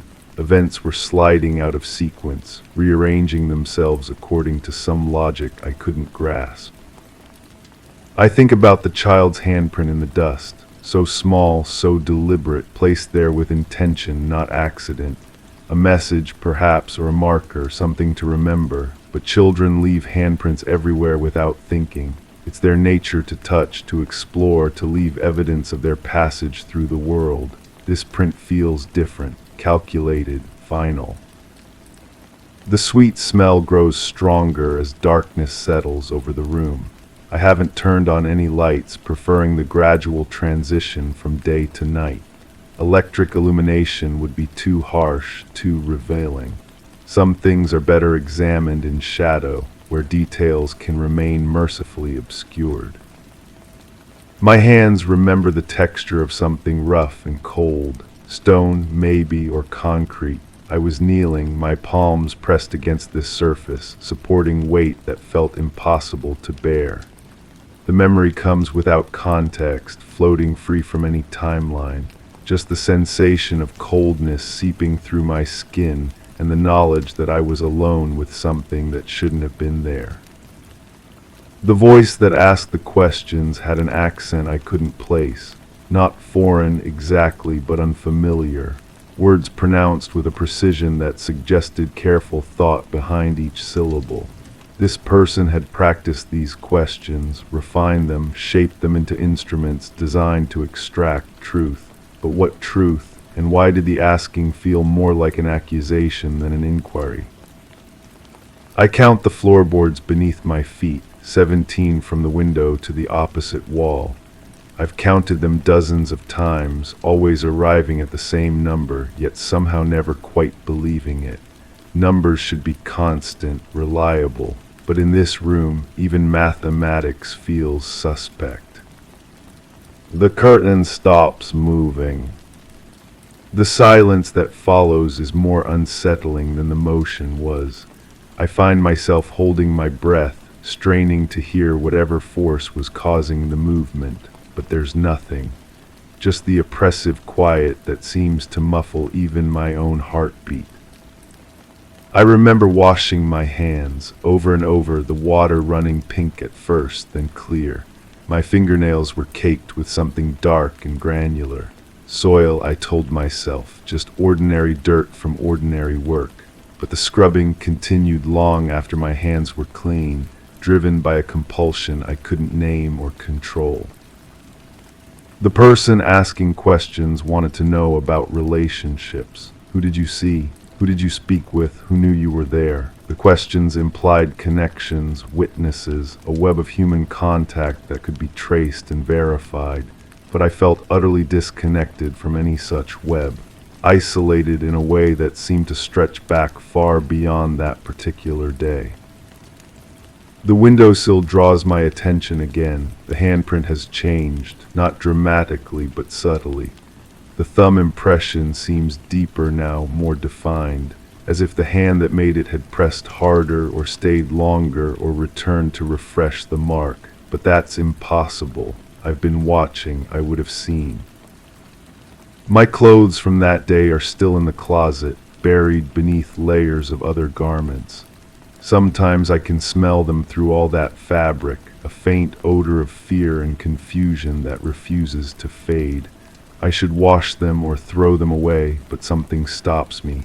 Evidence, perhaps, though of what crime I can't say. The room grows colder as full darkness arrives. I can see my breath now, small puffs of vapor that dissipate quickly in the still air. The heating system must have failed, though I don't remember it being warm earlier. Temperature, like time, has become unreliable in this space. I think about the weight I was supporting when my hands pressed against that cold surface. Heavy but yielding, with an awful limpness that spoke of complete surrender. My muscles remember the strain, the awkward positioning required to maintain balance while managing something so unwieldy. The memory makes my back ache in sympathy. The voice asking questions belonged to someone who already knew the answers. I could hear it in the tone, the careful pauses, the way certain words were emphasized. This was theater, not investigation. A performance designed to elicit specific responses, to confirm suspicions already formed. But I played my part badly, stumbling over simple facts, contradicting myself without meaning to. The sweet smell has evolved, taking on undertones of something else, something that makes my stomach clench and my throat constrict. I press my face against the window glass, trying to breathe cleaner air, but the odor seems to follow me. It's in my clothes now, my hair, the very pores of my skin. The curtain begins moving again, but differently this time. Not the gentle swaying I observed before, but sharp, irregular jerks, as if someone were tugging at the fabric from behind. I reach out to touch it, to still the motion, but my hand passes through empty air. The movement is there, visible and obvious, yet somehow intangible.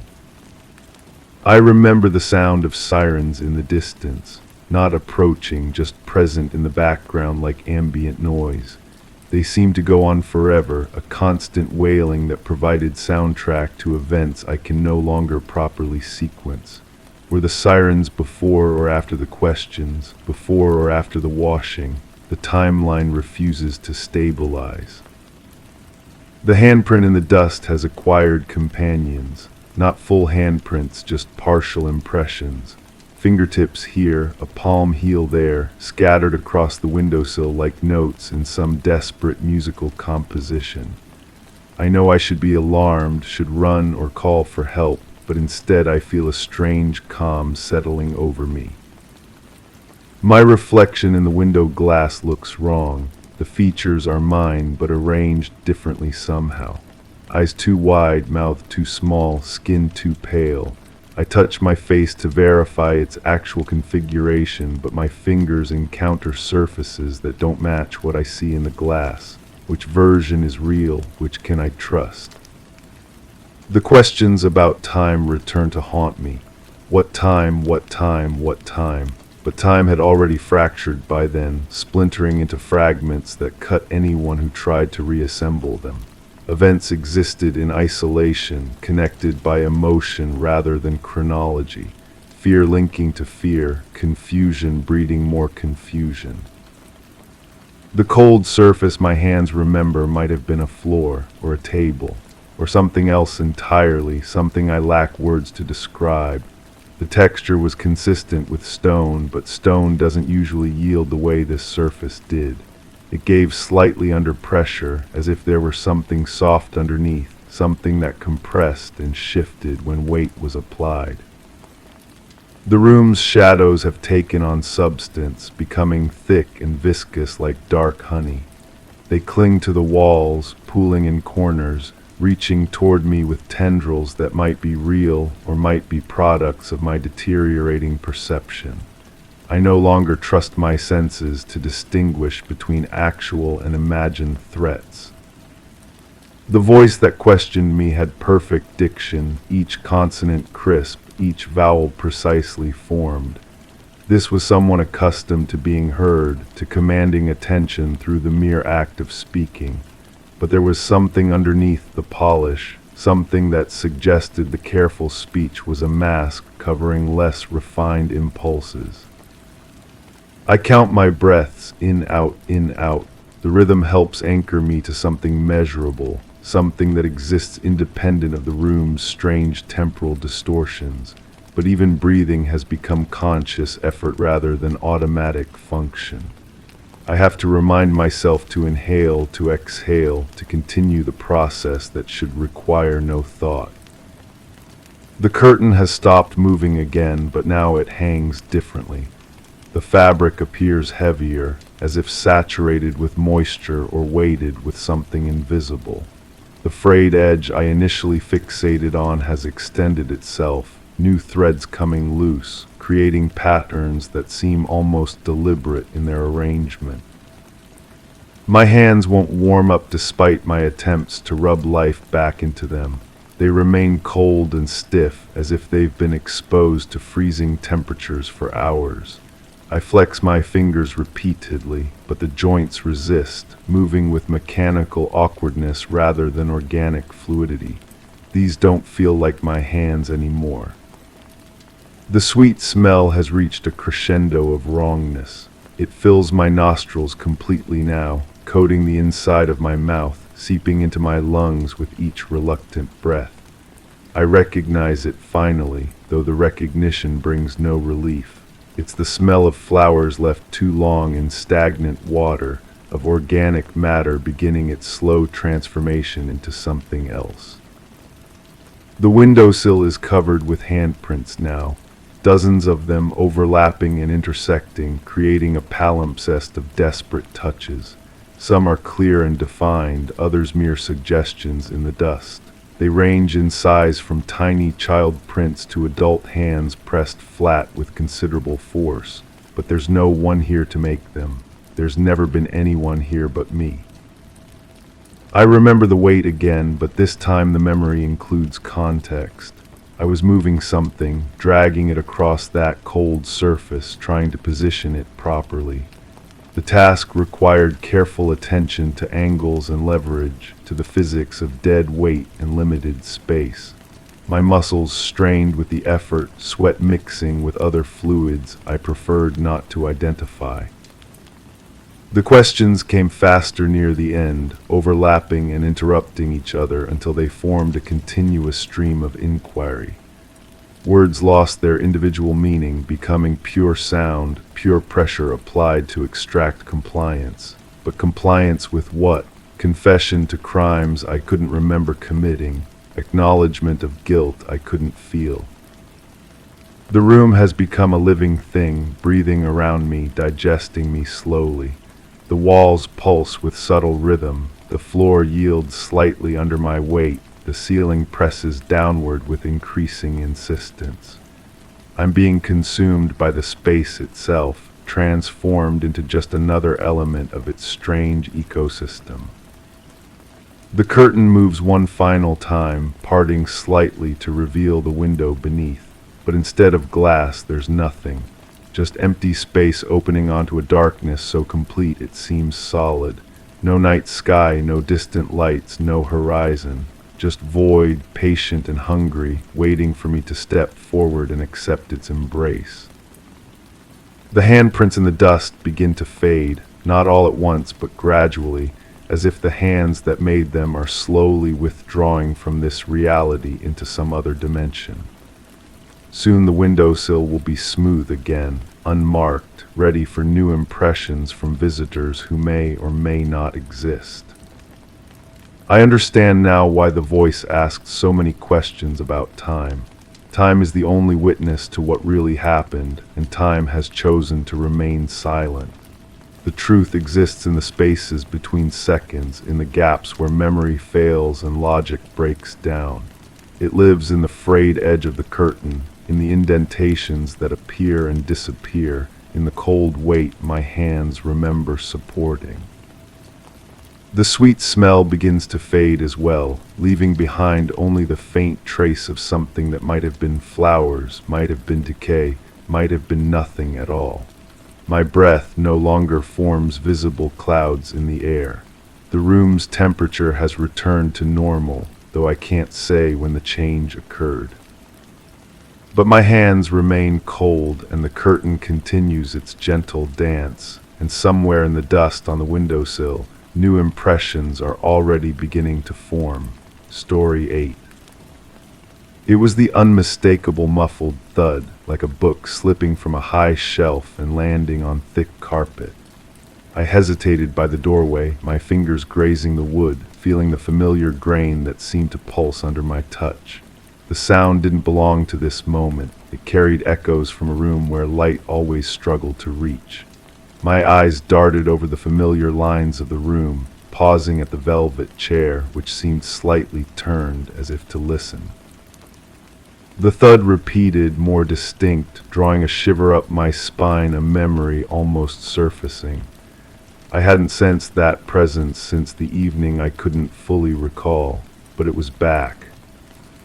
I knew what had happened that night. The certainty of it had carried me through weeks of questions, through the concerned looks of neighbors, through the endless parade of officials who came and went like seasonal visitors. She had fallen, simple as that. The medication made her unsteady, and the stairs in the old house were steep, worn smooth by decades of footsteps. I'd found her at the bottom, her reading glasses askew, one slipper halfway up the staircase where it had tumbled after her. The coroner agreed, natural causes complicated by the fall. An elderly woman living alone, taking medications that affected her balance. These things happened. The house was too big for her anyway, too many levels, too many shadows in corners where the afternoon light never quite penetrated. I'd been telling her for months to consider moving somewhere safer, somewhere with everything on one floor. But now, standing in her study where the books still lined the shelves in perfect order, I heard that sound again. The same muffled thud that had drawn me upstairs that evening, thinking she'd dropped something in her bedroom. Except when I'd climbed those stairs, she wasn't in her bedroom. She was already at the bottom of the other staircase, the one that led down to the front hall. I stepped into the study, my feet sinking into the Persian rug that had always been too thick, too soft. The velvet chair faced away from me, positioned at an odd angle that I didn't remember. Had it always been turned like that? The reading lamp beside it cast a pool of yellow light that seemed smaller than usual, as if the darkness were pressing in from all sides. The house felt different now, emptier, but not in the way I expected. It was as if something had been removed, but something else had taken its place.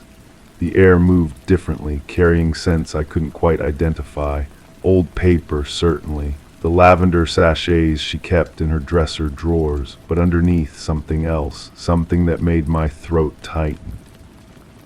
I walked to the window where she used to stand in the mornings, watching the street through lace curtains that filtered everything into soft, uncertain shapes.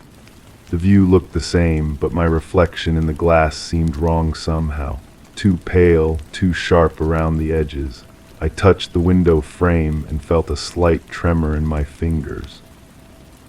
That's when the first crack appeared in my certainty.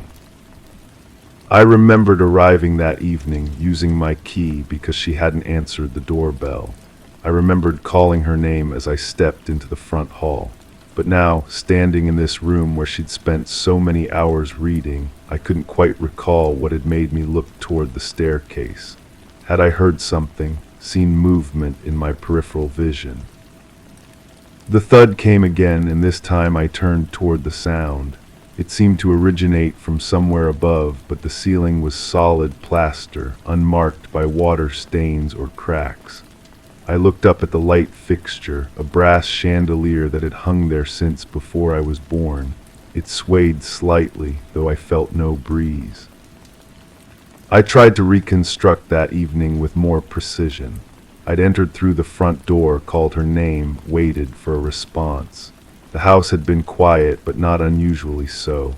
She often didn't hear me arrive, especially if she was reading in the back rooms where the street noise was muffled. I'd walked toward the kitchen first, thinking she might be preparing dinner, though it was later than her usual time. But wait, had I gone to the kitchen first, or had I been drawn immediately to the front hall by something I'd seen or heard? The memory felt slippery, like trying to hold water in cupped hands. The more I focused on it, the more it seemed to change. I sank into the velvet chair, and it embraced me with an intimacy that felt almost invasive. The fabric was warm, as if someone had been sitting here recently. I could smell her perfume in the upholstery, that light floral scent she'd worn for as long as I could remember. But there was something else, too, something sharper, more medicinal. The medications, she'd been taking so many of them, little amber bottles lined up on her bathroom counter like soldiers in formation. For her heart, for her blood pressure, for the arthritis that made her fingers stiff on cold mornings. Some of them weren't supposed to be taken together. I'd mentioned this to her doctor, but he'd assured me that the dosages were carefully calibrated, that she was being monitored. But had she been taking them correctly? I'd found the pill organizer in the kitchen that night, the little plastic compartments that were supposed to help her keep track of daily doses. Some of the compartments were empty, others still full. The pattern made no sense to me then, and it made even less sense now as I tried to remember exactly what I'd seen. The chair creaked as I shifted my weight, and the sound seemed to echo from somewhere else in the house. I held my breath, listening. The old place was full of settling noises, the constant whisper of wood expanding and contracting, pipes adjusting to changes in temperature. But this was different. This sounded almost deliberate, as if someone were moving carefully through rooms I couldn't see. I stood up and walked to the bookshelf, running my finger along the spines of volumes that had been her constant companions. Poetry, mostly, and biographies of writers whose names I recognized, but whose works I'd never read. She'd tried to share her love of literature with me, but I'd always been too busy, too focused on practical matters. Now I wished I'd listened more carefully to her observations about character and motivation, about the way people revealed themselves through small actions and unguarded moments. One book was pulled slightly forward from the others, as if someone had recently been reading it and replaced it carelessly. I slid it out and opened to a page marked with a leather bookmark. The passage was highlighted in yellow, the ink faded but still visible. It was about memory, about how we convince ourselves that our recollections are accurate when they're actually constantly shifting, influenced by new information and unconscious desires. The words made me uncomfortable in a way I couldn't articulate. I closed the book and tried to push it back into its proper place, but it wouldn't fit. Something was blocking it from behind. I pulled out the adjacent volumes and found a small notebook wedged between the books and the back of the shelf. The notebook was bound in brown leather, worn soft at the corners. I opened it and saw her handwriting, the careful script that had become shakier in recent months but was still unmistakably hers. The entries were dated, starting several weeks before her death. They were brief, just a few lines each, but as I read them, my hands began to tremble. The first entry was innocuous enough. A note about a conversation with a neighbor, a reminder to call the pharmacy about a prescription refill. But as the dates progressed, the tone changed. She wrote about feeling watched, about sounds in the house that didn't make sense, about medication that seemed to affect her differently than it had before, making her drowsy at odd times, causing her to lose track of conversations mid-sentence. And then, in an entry from just 3 days before she died, a single line that made my stomach clench. I think someone has been in the house when I'm sleeping. I closed the notebook and held it against my chest, feeling my heart beat against the leather cover. This changed everything. Or did it? Elderly people often became paranoid, especially when they were taking multiple medications. The mind played tricks, created threats where none existed. Her doctor had mentioned this possibility, had suggested that some confusion and anxiety were normal side effects of her treatment regimen. But as I stood there in the study, surrounded by her books and her furniture and the lingering traces of her presence, I couldn't shake the feeling that someone else had been here recently. The velvet chair was positioned wrong. The book had been moved. The air carried scents that didn't belong. I walked back to the window and looked out at the street.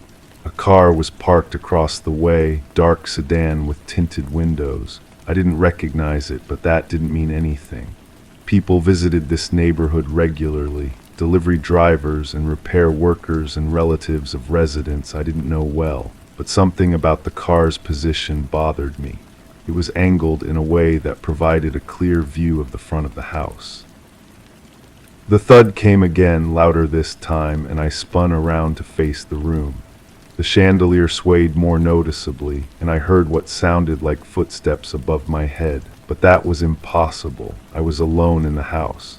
I had the only key, apart from the spare that had been hidden under the loose brick by the back door. The spare that I'd retrieved and given to the police, who had returned it to me after their investigation was complete. But wait, had I actually seen them retrieve the key from under the brick? Or had I simply assumed that's where she kept it, because that's where she'd always kept it? The memory was frustratingly vague, like trying to focus on something at the very edge of my vision. I climbed the stairs to the second floor, my footsteps muffled by the runner that had been installed decades ago. The hallway stretched before me, lined with family photographs that seemed to watch my progress with increasing intensity. At the far end was her bedroom, the door slightly ajar just as I'd found it that night. I pushed the door open and stepped inside. The room was exactly as she'd left it, the bed neatly made, her reading glasses folded on the nightstand next to a water glass that still held an inch of liquid. The liquid was clear, but when I held the glass up to the light, I could see a faint residue at the bottom, a powdery substance that might have been dissolved medication. Or might have been something else entirely. I set the glass down carefully and opened the drawer of the nightstand. Inside were the usual items: hand cream, tissues, a small flashlight, reading glasses in a spare case. But underneath I found something that made my breath catch. A small tape recorder, the old-fashioned kind with actual cassette tapes. It was the type of device someone might use to record thoughts or observations, or to capture sounds that occurred when they weren't sure anyone would believe them. There was a tape in the machine. I pressed the play button and heard her voice, thin and uncertain, speaking in whispers as if she were afraid of being overheard. The recording was fragmentary, broken by long pauses and the sound of her breathing. But the words I could make out painted a picture that contradicted everything I thought I knew about her final weeks. She spoke about pills that looked different from the ones she remembered taking, about waking up in the morning with no memory of how she'd gotten to bed, about finding doors unlocked that she was certain she'd secured before sleeping. And in the last clear passage on the tape, recorded just 2 days before her death, she said something that made my knees weak. "I don't think I can trust anyone anymore, not even family, especially not family." I stopped the tape and sat down heavily on the edge of her bed. The mattress was firm, the way she'd always preferred it, but sitting there felt like a violation. This was her private space, the place where she'd retreated when the world became too complicated or demanding. And now I was discovering that her retreat had become a place of fear and suspicion. But suspicion of what? Of whom? I thought about the weeks leading up to her death, about my visits and our conversations. Had there been signs I'd missed, clues that she was frightened or confused? I'd noticed that she seemed more tired than usual, more withdrawn, but I'd attributed this to her medical conditions, to the natural process of aging. I'd been patient with her when she repeated stories or forgot details of conversations we'd had just days before. Now I wondered if her confusion had been chemically induced, if someone had been tampering with her medications, creating the very symptoms that would make a fall down the stairs seem like a tragic but unsurprising accident. The question was, who would do such a thing and why? I walked to her dresser and opened the jewelry box that had belonged to her mother. Inside were the usual pieces: a pearl necklace, earrings she wore to special occasions, a brooch shaped like a butterfly, but also a small key that I didn't recognize. It was too small for a door, too large for most padlocks. It looked like the type of key that might open a safety deposit box or a filing cabinet. I'd been through all her papers after the funeral, organizing documents and settling her affairs. I thought I'd found everything important: bank statements, insurance policies, the deed to the house. But if there was a safety deposit box I didn't know about, it might contain information that would explain her fears. Or it might contain something that would make those fears seem entirely justified. The thud came again, and this time I was certain it was coming from the attic. I'd been up there only once, shortly after her death, to check for water damage after a heavy storm. It had been full of the accumulated debris of a long life: old furniture, boxes of photographs, clothing that had gone out of style decades ago. I hadn't examined anything carefully, had simply satisfied myself that the roof wasn't leaking and left everything undisturbed. But now I wondered what else might be up there, what she might have hidden in the one place she knew I was unlikely to look thoroughly. I found the pull-down stairs in the hallway ceiling and climbed up into the attic space.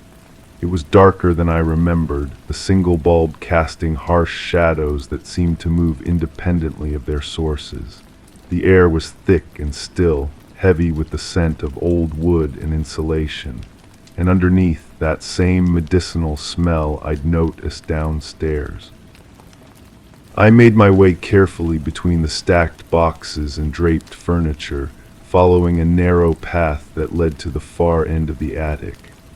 There, tucked behind a dresser that had once belonged to her grandmother, I found a small filing cabinet that I didn't remember seeing before. The cabinet was locked, but the key from the jewelry box fit perfectly. Inside were files that told a story I wasn't prepared to hear, medical records that didn't match what her doctor had told me, financial statements showing large withdrawals from accounts I didn't know existed, and correspondence with a lawyer about changing her will, correspondence that was dated just 1 week before her death. The proposed changes would have cut me out entirely, leaving everything to a charity I'd never heard of, but the new will had never been signed. According to a note clipped to the draft, she'd missed her appointment with the lawyer. The note suggested rescheduling, but there was no record of a response. I sat back on my heels, trying to process what I was seeing. She'd been planning to disinherit me. But why? What had I done to earn such a dramatic rejection? Our relationship hadn't been perfect, but I thought we'd maintained a reasonable level of affection and mutual respect. I'd visited regularly, helped with errands and appointments, made sure she had everything she needed. Or had I? Looking back now with the benefit of these revelations, I began to see our interactions differently. My helpfulness with her medications, my insistence that she didn't need to bother reading all the fine print on insurance forms and legal documents, that I could handle those tedious details for her. My suggestions that she was becoming too forgetful to manage certain aspects of her affairs independently. Had I been protecting her or controlling her? The distinction seemed less clear than it had just hours ago. I heard footsteps below, deliberate and unhurried. Someone was in the house, moving through the rooms with the confidence of familiarity. I held my breath and listened as the steps approached the staircase, then began to climb toward the second floor. I was trapped in the attic with evidence of my own possible motives for murder, while someone who might be the real killer searched the house below. Or perhaps the person downstairs was entirely innocent, a neighbor who'd seen lights and come to investigate. There was no way to know without revealing my presence. The footsteps paused at the top of the stairs, then continued down the hallway toward the bedroom where I'd left the tape recorder playing. I heard the device click off, then the sound of drawers being opened and closed. Someone was searching for something specific, and they seemed to know exactly where to look. I crept to the attic opening and peered down through the narrow gap. I could see a shadow moving in the bedroom, but the angle prevented me from identifying who it was. The shadow paused at the nightstand, then moved to the dresser where I'd found the key. Drawers opened and closed with increasing urgency. Then the shadow moved into the hallway, and I caught a glimpse of a profile that made my heart stop. It was familiar, but not in the way I expected. This wasn't a stranger or a distant acquaintance. This was someone I knew well, someone who had access to the house and knowledge of its contents. Someone who had reason to want the old woman dead. The realization hit me with sickening clarity. I hadn't been investigating a murder, I'd been covering one up. The medications, the confusion, the convenient fall down the stairs. It had all been orchestrated with careful precision, designed to look like natural causes complicated by an accident. And I was the one who had done it. The memory came flooding back now, no longer filtered through guilt and self-deception. I remembered adjusting her pill dosages, creating the disorientation that would make her vulnerable. I remembered loosening the stair runner, creating a hazard that would explain her fall. I remembered standing at the top of the stairs that night, watching her struggle to maintain her balance, doing nothing to help as she tumbled toward the bottom. But even as the memory crystallized, doubts crept in around its edges. Had I really done those things, or was I confusing imagination with reality, guilt with actual culpability? The mind was capable of creating false memories, especially under stress. Perhaps I was so disturbed by the possibility that I'd killed her that I was convincing myself it had actually happened. The person in the hallway below had stopped moving. I could feel them listening, trying to determine if they were alone in the house. The silence stretched between us like a taut wire, ready to snap at the slightest disturbance. Then I heard my own voice calling out from somewhere below, but that was impossible. I was in the attic, frozen in place by fear and confusion. Yet I distinctly heard myself speaking, asking if anyone was there, explaining that I'd come to pick up some personal items. The shadow in the hallway relaxed and moved toward the staircase. I heard a conversation beginning, two voices that sounded familiar but seemed to be speaking lines from a script I'd never read. They discussed the old woman's death with casual detachment, speculating about her final moments with the kind of clinical interest usually reserved for strangers. One of the voices was definitely mine, but I wasn't speaking.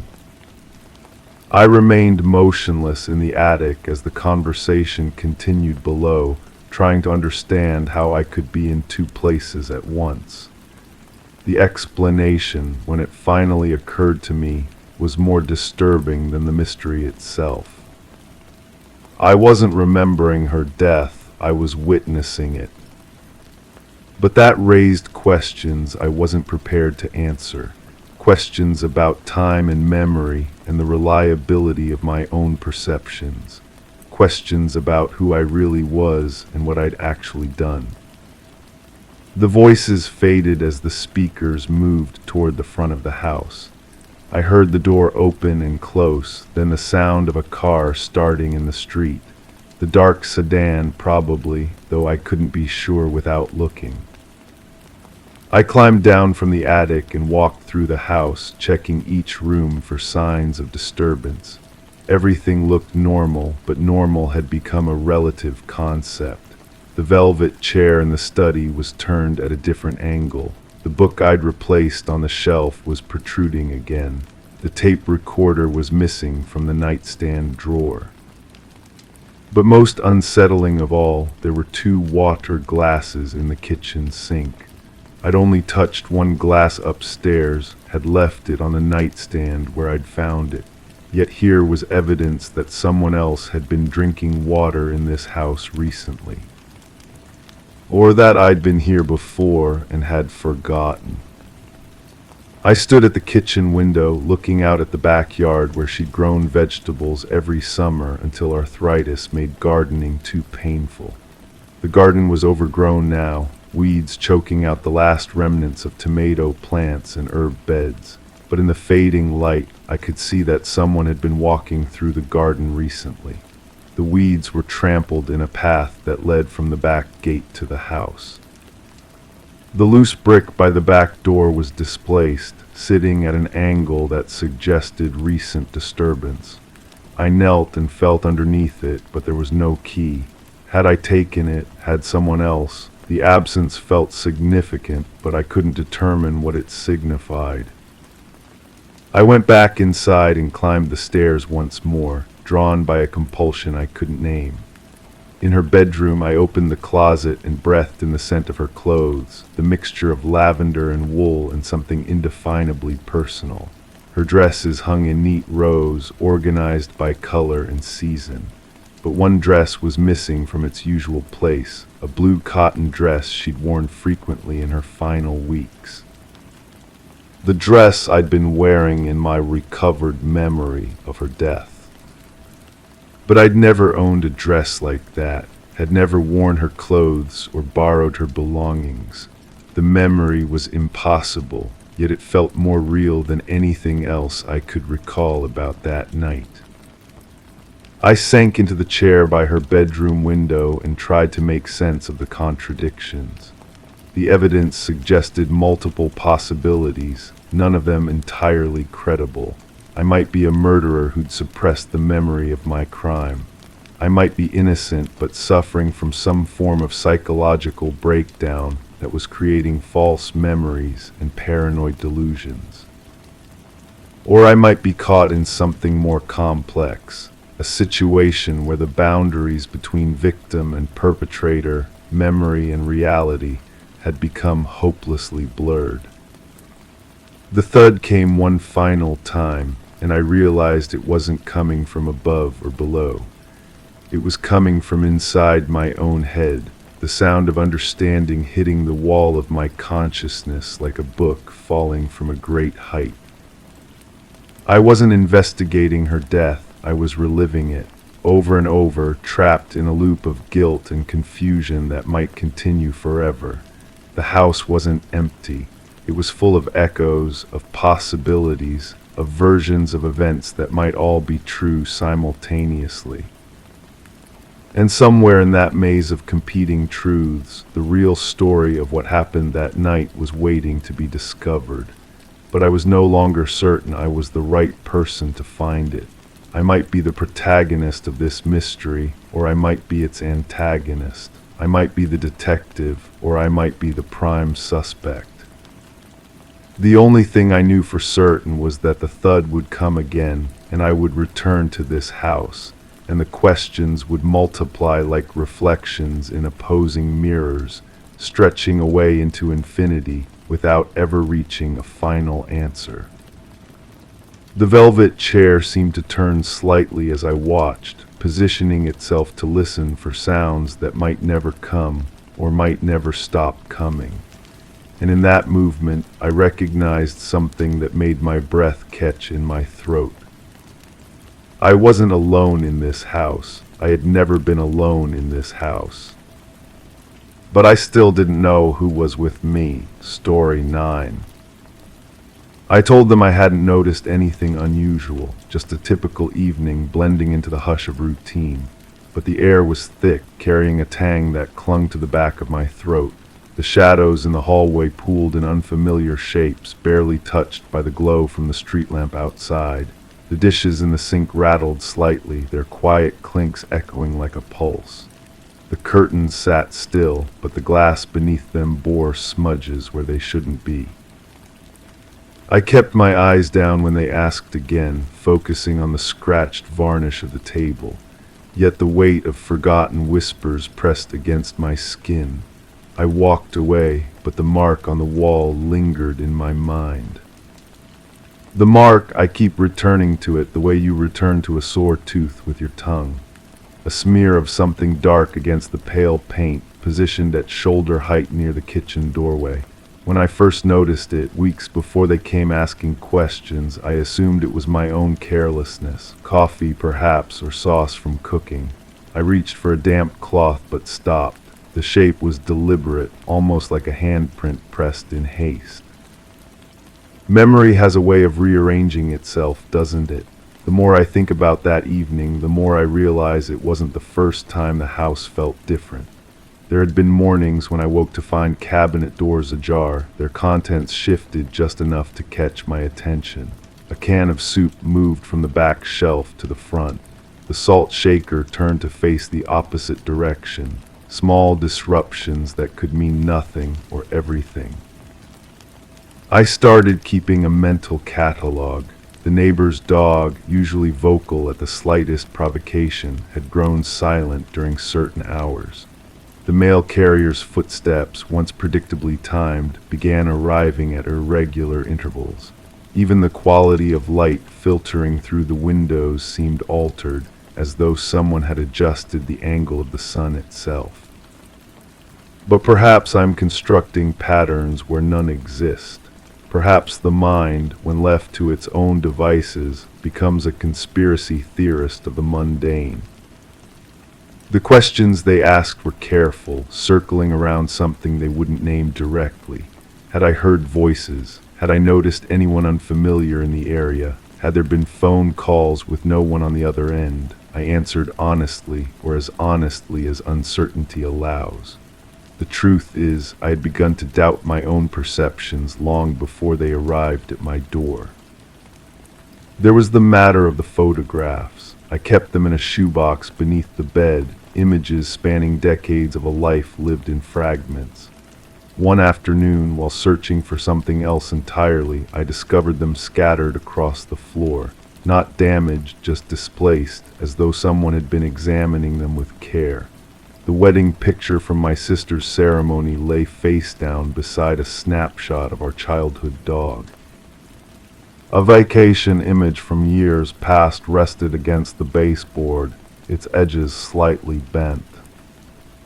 I gathered them methodically, studying each face as I returned it to the box. Had they always looked so distant, so removed from the moments they were meant to capture? The smiles seemed forced, the eyes unfocused. Even my own face, staring back from various stages of life, appeared foreign. The whispers began after that, not voices exactly, but the suggestion of conversation just beyond the threshold of understanding. They came in the spaces between other sounds, between the hum of the refrigerator and the tick of the wall clock. between the rustle of leaves outside and the settling of old wood. I would pause whatever I was doing and listen, straining to catch words that dissolved the moment I focused on them. Sleep became elusive. I would lie in bed, hyper-aware of every creak inside the house made around me. The familiar sounds of home transformed into a language I couldn't decipher. Was that footstep in the hallway the natural expansion of floorboards, or something more deliberate? Was the soft click from the kitchen a cooling pipe or a door being tested? I began to move through my own space like a visitor, noting details that had somehow escaped my attention for years. The way dust gathered in specific corners but not others. The pattern of wear on the carpet that didn't quite match my usual path through the rooms. The faint outline on the wall where a picture had once hung, though I couldn't remember what image had occupied that space or when I had removed it. The investigators, when they finally came, brought with them an air of knowing more than they revealed. They photographed the mark on the wall with careful precision, measuring its dimensions and noting its position relative to other features of the room. They dusted surfaces for fingerprints that might not belong, collected samples of things I couldn't identify. Their presence made the house feel even more foreign, as though I were seeing it through their eyes for the first time. One of them, a woman with graying hair and patient eyes, asked me about my routine. What time did I typically go to bed? Did I lock all the doors and windows? Had I given keys to anyone recently? Her questions implied a vulnerability I hadn't considered, a porousness to my private world that made my skin crawl. After they left, I walked through each room with new awareness. The house felt larger somehow, full of spaces I hadn't properly examined. Behind furniture, I discovered dust patterns that suggested recent movement.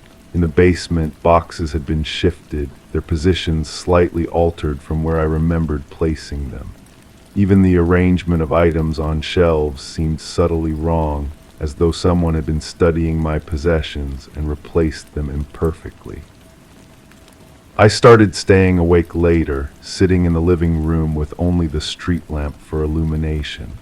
The darkness revealed things that daylight concealed, shadows that moved independently of their sources, reflections in windows that didn't quite match the room they supposedly mirrored. The sound of my own breathing seemed amplified, foreign. The mark on the wall began to haunt me. I would find myself standing before it, trying to decode its meaning. Was it a sign, a warning, a simple accident? I traced its edges with my finger, feeling for texture that might reveal its origin. The surface was smooth, the mark absorbed into the paint rather than sitting atop it. Whatever had created it had been there long enough to become part of the wall itself. Memory fragments surfaced without context. A conversation overheard in a grocery store about someone who had gone missing. A news report glimpsed while changing channels, mentioning an investigation in progress. A phone call that ended abruptly when I answered. These moments, previously dismissed as background noise, now demanded examination. I began to question everything. Had my isolation been chosen or imposed? Had my quiet life been the result of preference or circumstance? The distinction seemed crucial, though I couldn't articulate why. The house that had once felt like sanctuary now felt like evidence of something I couldn't name. The investigators returned several times, each visit revealing new areas of interest. They spent considerable time in the basement, their flashlights creating moving patterns on the ceiling above. They examined the garden, paying particular attention to areas where the soil appeared disturbed. They asked about my neighbors, my family, my work, mapping relationships I had barely acknowledged. Between their visits, I found myself adopting their perspective, seeing my own life as a collection of clues requiring interpretation. The books on my shelves told a story about someone seeking escape through fiction. The contents of my refrigerator suggested irregular eating habits, a life disrupted. Even my clothing, hanging in the closet, seemed to belong to someone I no longer recognized. The whispers grew more distinct, though their meaning remained elusive. Sometimes they seemed to come from within the walls themselves, as though the house were trying to communicate. Other times they felt external, carried on air currents that didn't disturb anything else. I began leaving recording devices in different rooms, hoping to capture something definitive, but playback revealed only the ambient sounds of an old house settling into itself. Weeks passed, or perhaps months. Time became fluid, measured not by clocks, but by the rhythm of questions and revelations. The mark on the wall remained constant, the one fixed point in a reality that seemed increasingly negotiable. I would touch it each morning, confirming its presence, using it to anchor myself to something concrete. The final visit from the investigators brought a different energy. They moved through the house with the efficiency of people completing a task rather than beginning one. Their questions were fewer, more specific, focused on details I hadn't realized I had shared. They photographed the mark again, from different angles, with different lighting. When they left, they took something with them. Not a physical object, but a quality of attention that had given weight to my observations. Without their validation, the anomalies I had cataloged began to seem less significant. The moved objects, the disturbed dust, the whispers that dissolved under scrutiny. Perhaps they had always been products of a mind too long turned inward, too eager to find meaning in the meaningless. But the mark remained. As I stand before it now in the familiar hush of evening routine, I realize it has become something different than what it was.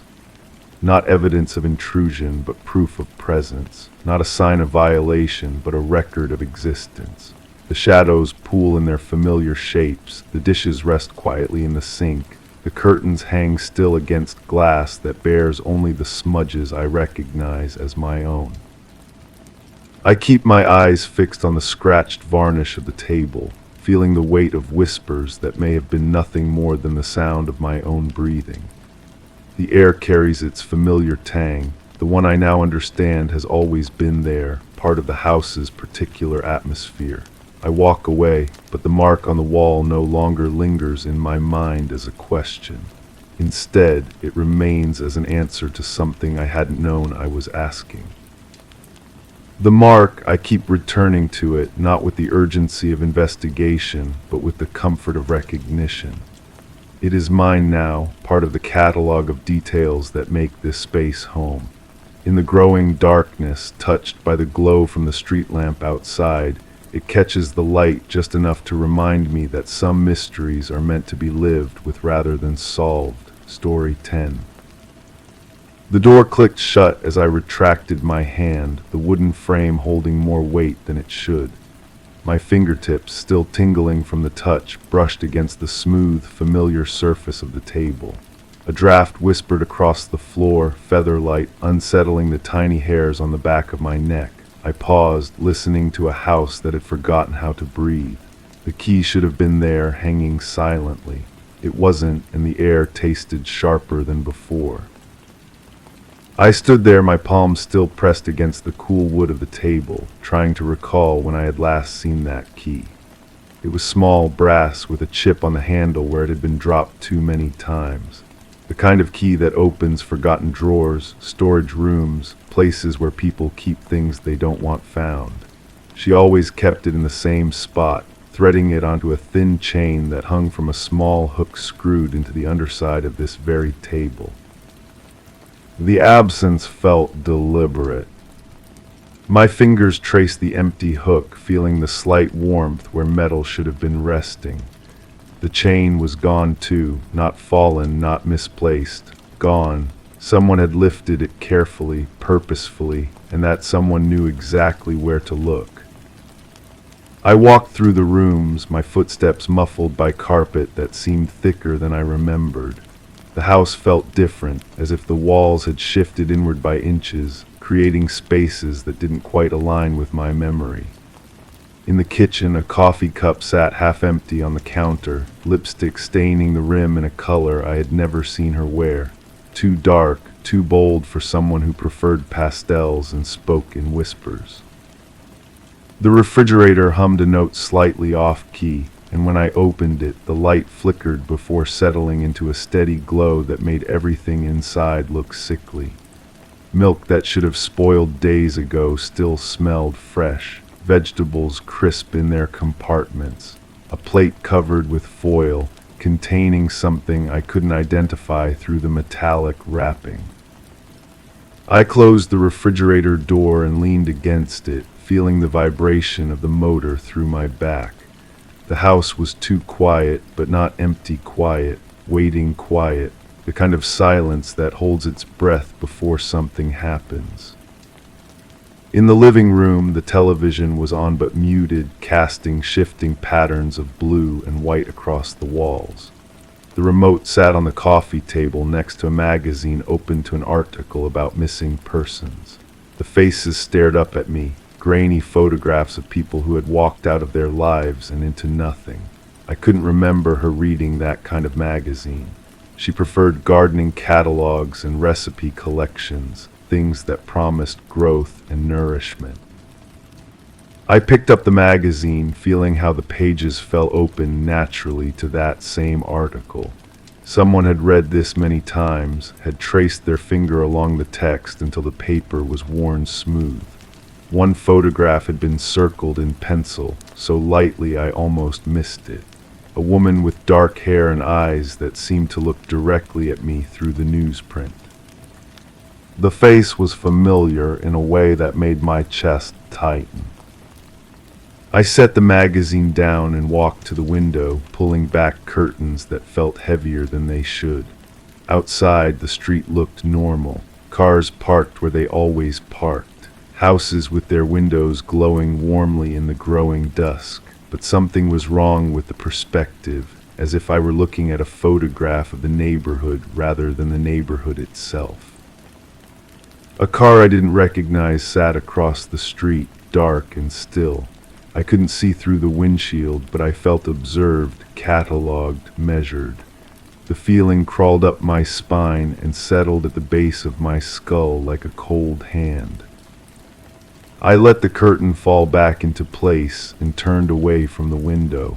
That's when I noticed the photographs. They lined the mantelpiece in neat rows, but they weren't the same photographs that had been there before. The faces were similar, close enough that someone glancing quickly might not notice the difference. But I knew these people, and these weren't quite their faces. The smiles were too wide or too narrow. Eyes that should have been brown were blue. Hair that fell to the left now fell to the right. In one photograph, I stood next to her at what looked like a family gathering.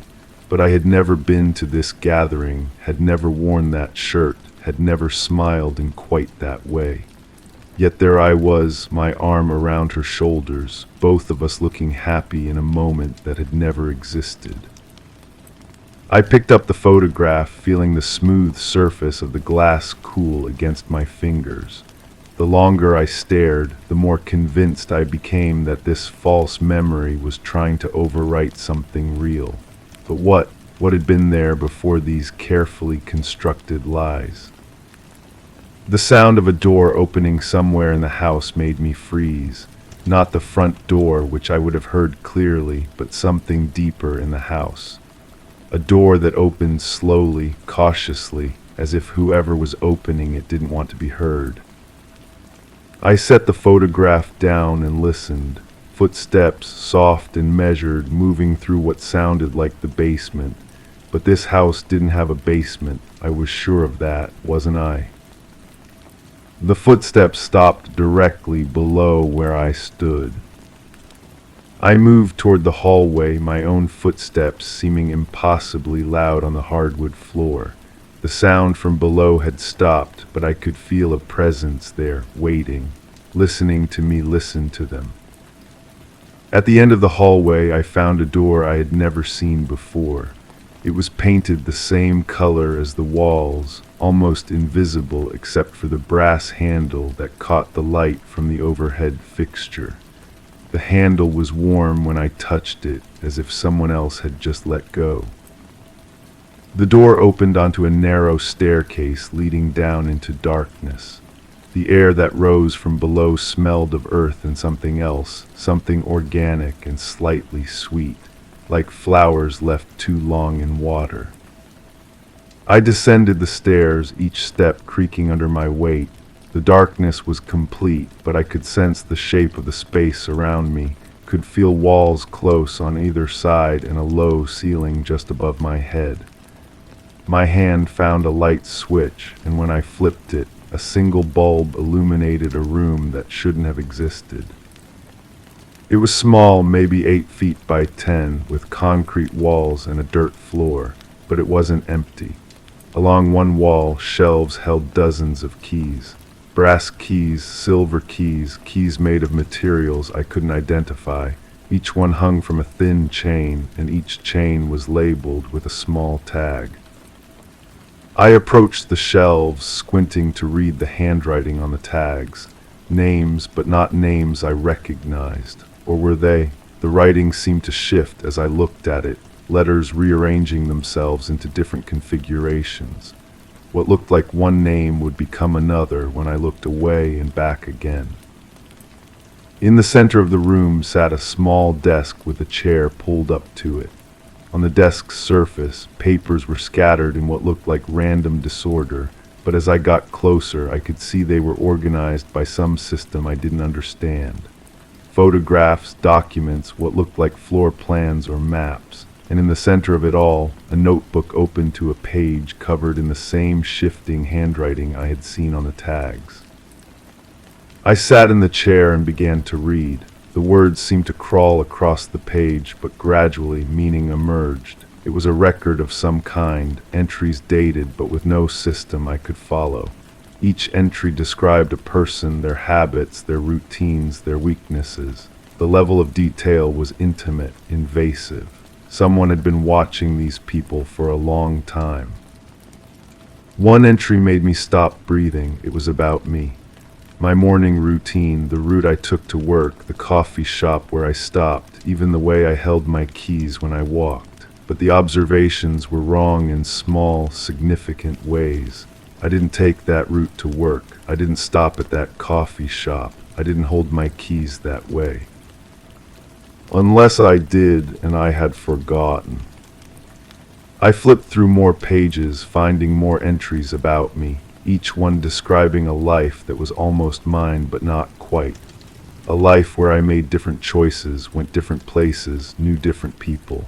The handwriting was familiar, but I couldn't place it. It reminded me of someone, but the memory slipped away every time I tried to grasp it. At the back of the notebook, I found photographs, not the altered ones from upstairs, but real photographs of real moments. Me walking down a street I had never seen, me sitting in a restaurant I had never visited, me talking to people I had never met. In every photograph, I looked natural, comfortable, as if I belonged in these places with these people. But I didn't remember any of it. The sound of footsteps above made me look up at the ceiling. Someone was walking through the house, their footsteps deliberate and unhurried. They knew I was down here. They were waiting for me to come back up. I closed the notebook and stood, but as I turned to leave, I noticed something else. In the corner of the room, partially hidden behind the shelves of keys, was another door. This one was smaller, almost like a closet door, and it was slightly ajar. I pushed it open and found myself looking at a second room, this one larger than the first. The walls were lined with filing cabinets, each drawer labeled with letters and numbers that meant nothing to me. But it was what sat in the center of the room that made me step back. A chair, but not just any chair. This one had straps attached to the arms and legs, and next to it, a small table covered with items I didn't want to examine too closely. The air in this room was different, thicker, carrying scents that made my stomach turn. I backed out of the room and closed the door, my hands shaking as I turned the handle. Whatever had happened in that room, I didn't want to know about it. But the knowledge was already seeping into my consciousness, connecting dots I had been trying not to see. The footsteps above had stopped. The house was silent again, but it was a different kind of silence now. Expectant, hungry. I climbed the stairs quickly, my heart pounding in a rhythm that seemed too fast, too urgent. When I reached the top, I closed the door behind me and stood in the hallway, trying to convince myself that what I had seen below wasn't real.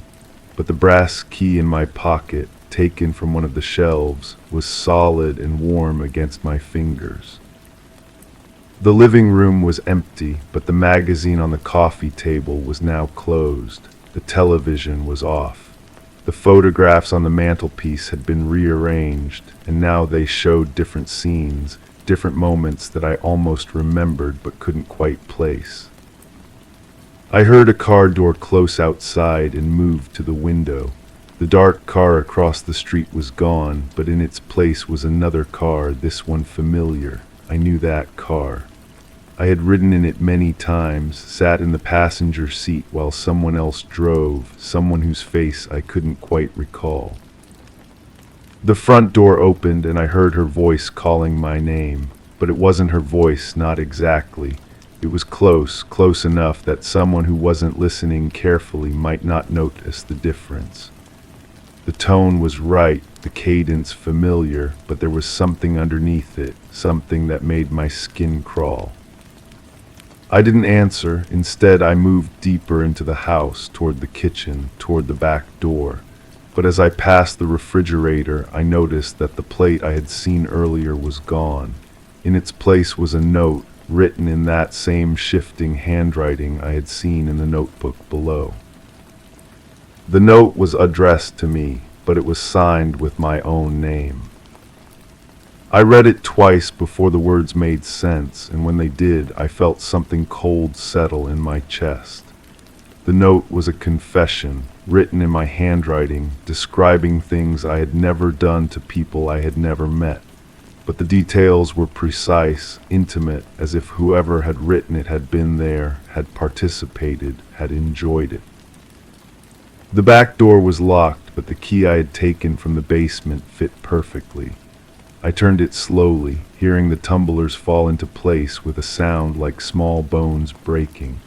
The door opened onto a backyard that was nothing like what I remembered. Instead of grass and flower beds, there was only dirt, freshly turned, with small mounds scattered across the surface like a field of tiny graves. I stepped outside, feeling the soft earth give way under my feet. The air was thick with the smell of turned soil and something else, something that reminded me of the basement room with the chair and the straps. I walked among the mounds, counting them without meaning to, until I reached a number that made me stop. 13, there were 13 mounds, each one roughly the size of a person. I knelt beside the nearest one, my hands hovering over the disturbed earth. The soil was still loose, still settling, as if it had been disturbed recently. Very recently. I could see impressions in the dirt, shapes that might have been made by someone kneeling here, working in the dark, moving something heavy. Behind me, I heard the back door close with a soft click. I turned around, but no one was there. The door was shut, and when I tried the handle, it wouldn't turn. The key was no longer in my pocket. I was locked outside with the 13 mounds and the growing darkness and the knowledge that I was not alone. From inside the house, I heard movement, footsteps in the hallway, in the kitchen, in the basement below, but also other sounds, sounds that didn't belong, whispers that might have been voices or might have been wind through cracks in the walls. Scratching that might have been mice or might have been fingernails against wood. I walked around the house looking for another way in, but all the windows were locked, all the doors sealed. In each window I could see movement, shadows passing back and forth, as if the house had suddenly become occupied by people I couldn't see clearly. When I reached the front of the house, I found the dark car had returned. It sat in the same spot across the street, and now I could see someone sitting behind the wheel. They were watching the house, watching me, but I couldn't make out their face through the windshield's reflection. I crossed the street, my feet moving without conscious direction. The car's engine was running, a low purr that I felt in my chest as much as heard. When I reached the driver's side window, I knocked gently on the glass. The window rolled down and I found myself looking at my own face, but not quite my face. This version was older, more tired, with eyes that held knowledge I didn't want to possess. When this other version of me smiled, it was with teeth that seemed too sharp, too white. "You're late," the other me said, and their voice was my voice, but spoken with an accent I had never had. "We've been waiting." I stepped back from the car, but the other me was already getting out, moving with a fluid grace that I had never possessed. They walked around the car and stood facing me, close enough that I could smell their breath, which carried the scent of earth and flowers left too long in water. "The house remembers everything," they said, gesturing toward the building behind me. "Even the things you've forgotten, especially those things." I wanted to ask questions, but my voice seemed to have abandoned me. The other me smiled again and reached into their pocket, pulling out a brass key on a thin chain, the same key I had been looking for when this all started. "This opens the last door," they said, pressing the key into my palm. "The one you haven't found yet, but you will, you always do." They got back into the car and drove away, leaving me standing alone on the empty street with the key burning cold in my hand. When I turned back toward the house, all the lights were on and I could see figures moving past the windows. Not shadows this time, but people. Real people doing real things, living a life that looked normal from the outside. The front door was open now, spilling warm yellow light onto the porch. I could hear voices inside, conversation and laughter, the sounds of a family dinner or a friendly gathering. It sounded welcoming, inviting, like a place where I might belong. I walked up the front steps, the key still clutched in my hand. The brass was warming now, responding to my body heat, and I could feel small vibrations running through the metal as if the key itself was alive. Inside, the house looked different again. The rooms were brighter, more furnished, filled with the comfortable clutter of people who had lived there for a long time. The photographs on the mantelpiece showed faces I recognized, moments I almost remembered, a life that felt more real than the one I thought I had been living. But I could still smell the earth from the backyard, still feel the weight of what I had seen in the basement. The key in my hand was proof that those things had been real, even if everything else was shifting around me like water. I followed the sound of voices deeper into the house, past rooms that seemed to rearrange themselves when I wasn't looking directly at them. The voices grew louder, more distinct, and I began to recognize them. People I had known, people I had cared about, people who had trusted me. The voices were coming from behind a door I hadn't seen before, at the end of a hallway that stretched further than the house should have allowed. The door was painted white, pristine and clean, with a brass handle that matched the key in my hand. I inserted the key and turned it, hearing the lock disengage with a sound like a sigh of relief. The door swung open, and I stepped through into a room full of light and warmth and faces turned toward me with expressions of welcome. But as my eyes adjusted to the brightness, I began to see the details that didn't belong. The smiles that were too wide, the eyes that reflected light in ways that human eyes shouldn't. The way everyone sat perfectly still, as if they were waiting for something or someone to tell them what to do next. And in the center of the room, at a table set for dinner, was an empty chair, my chair, the one I had been expected to fill all along. I sat down, feeling the wood warm beneath me, and looked around at the faces of people I had loved, people I had lost, people I had tried so hard to forget. They were all here now, waiting for me to remember what I had done, what we had done together in the basement room with the chair and the straps and the 13 mounds in the backyard. The conversation resumed around me, normal and pleasant, as if nothing had happened, as if nothing was wrong.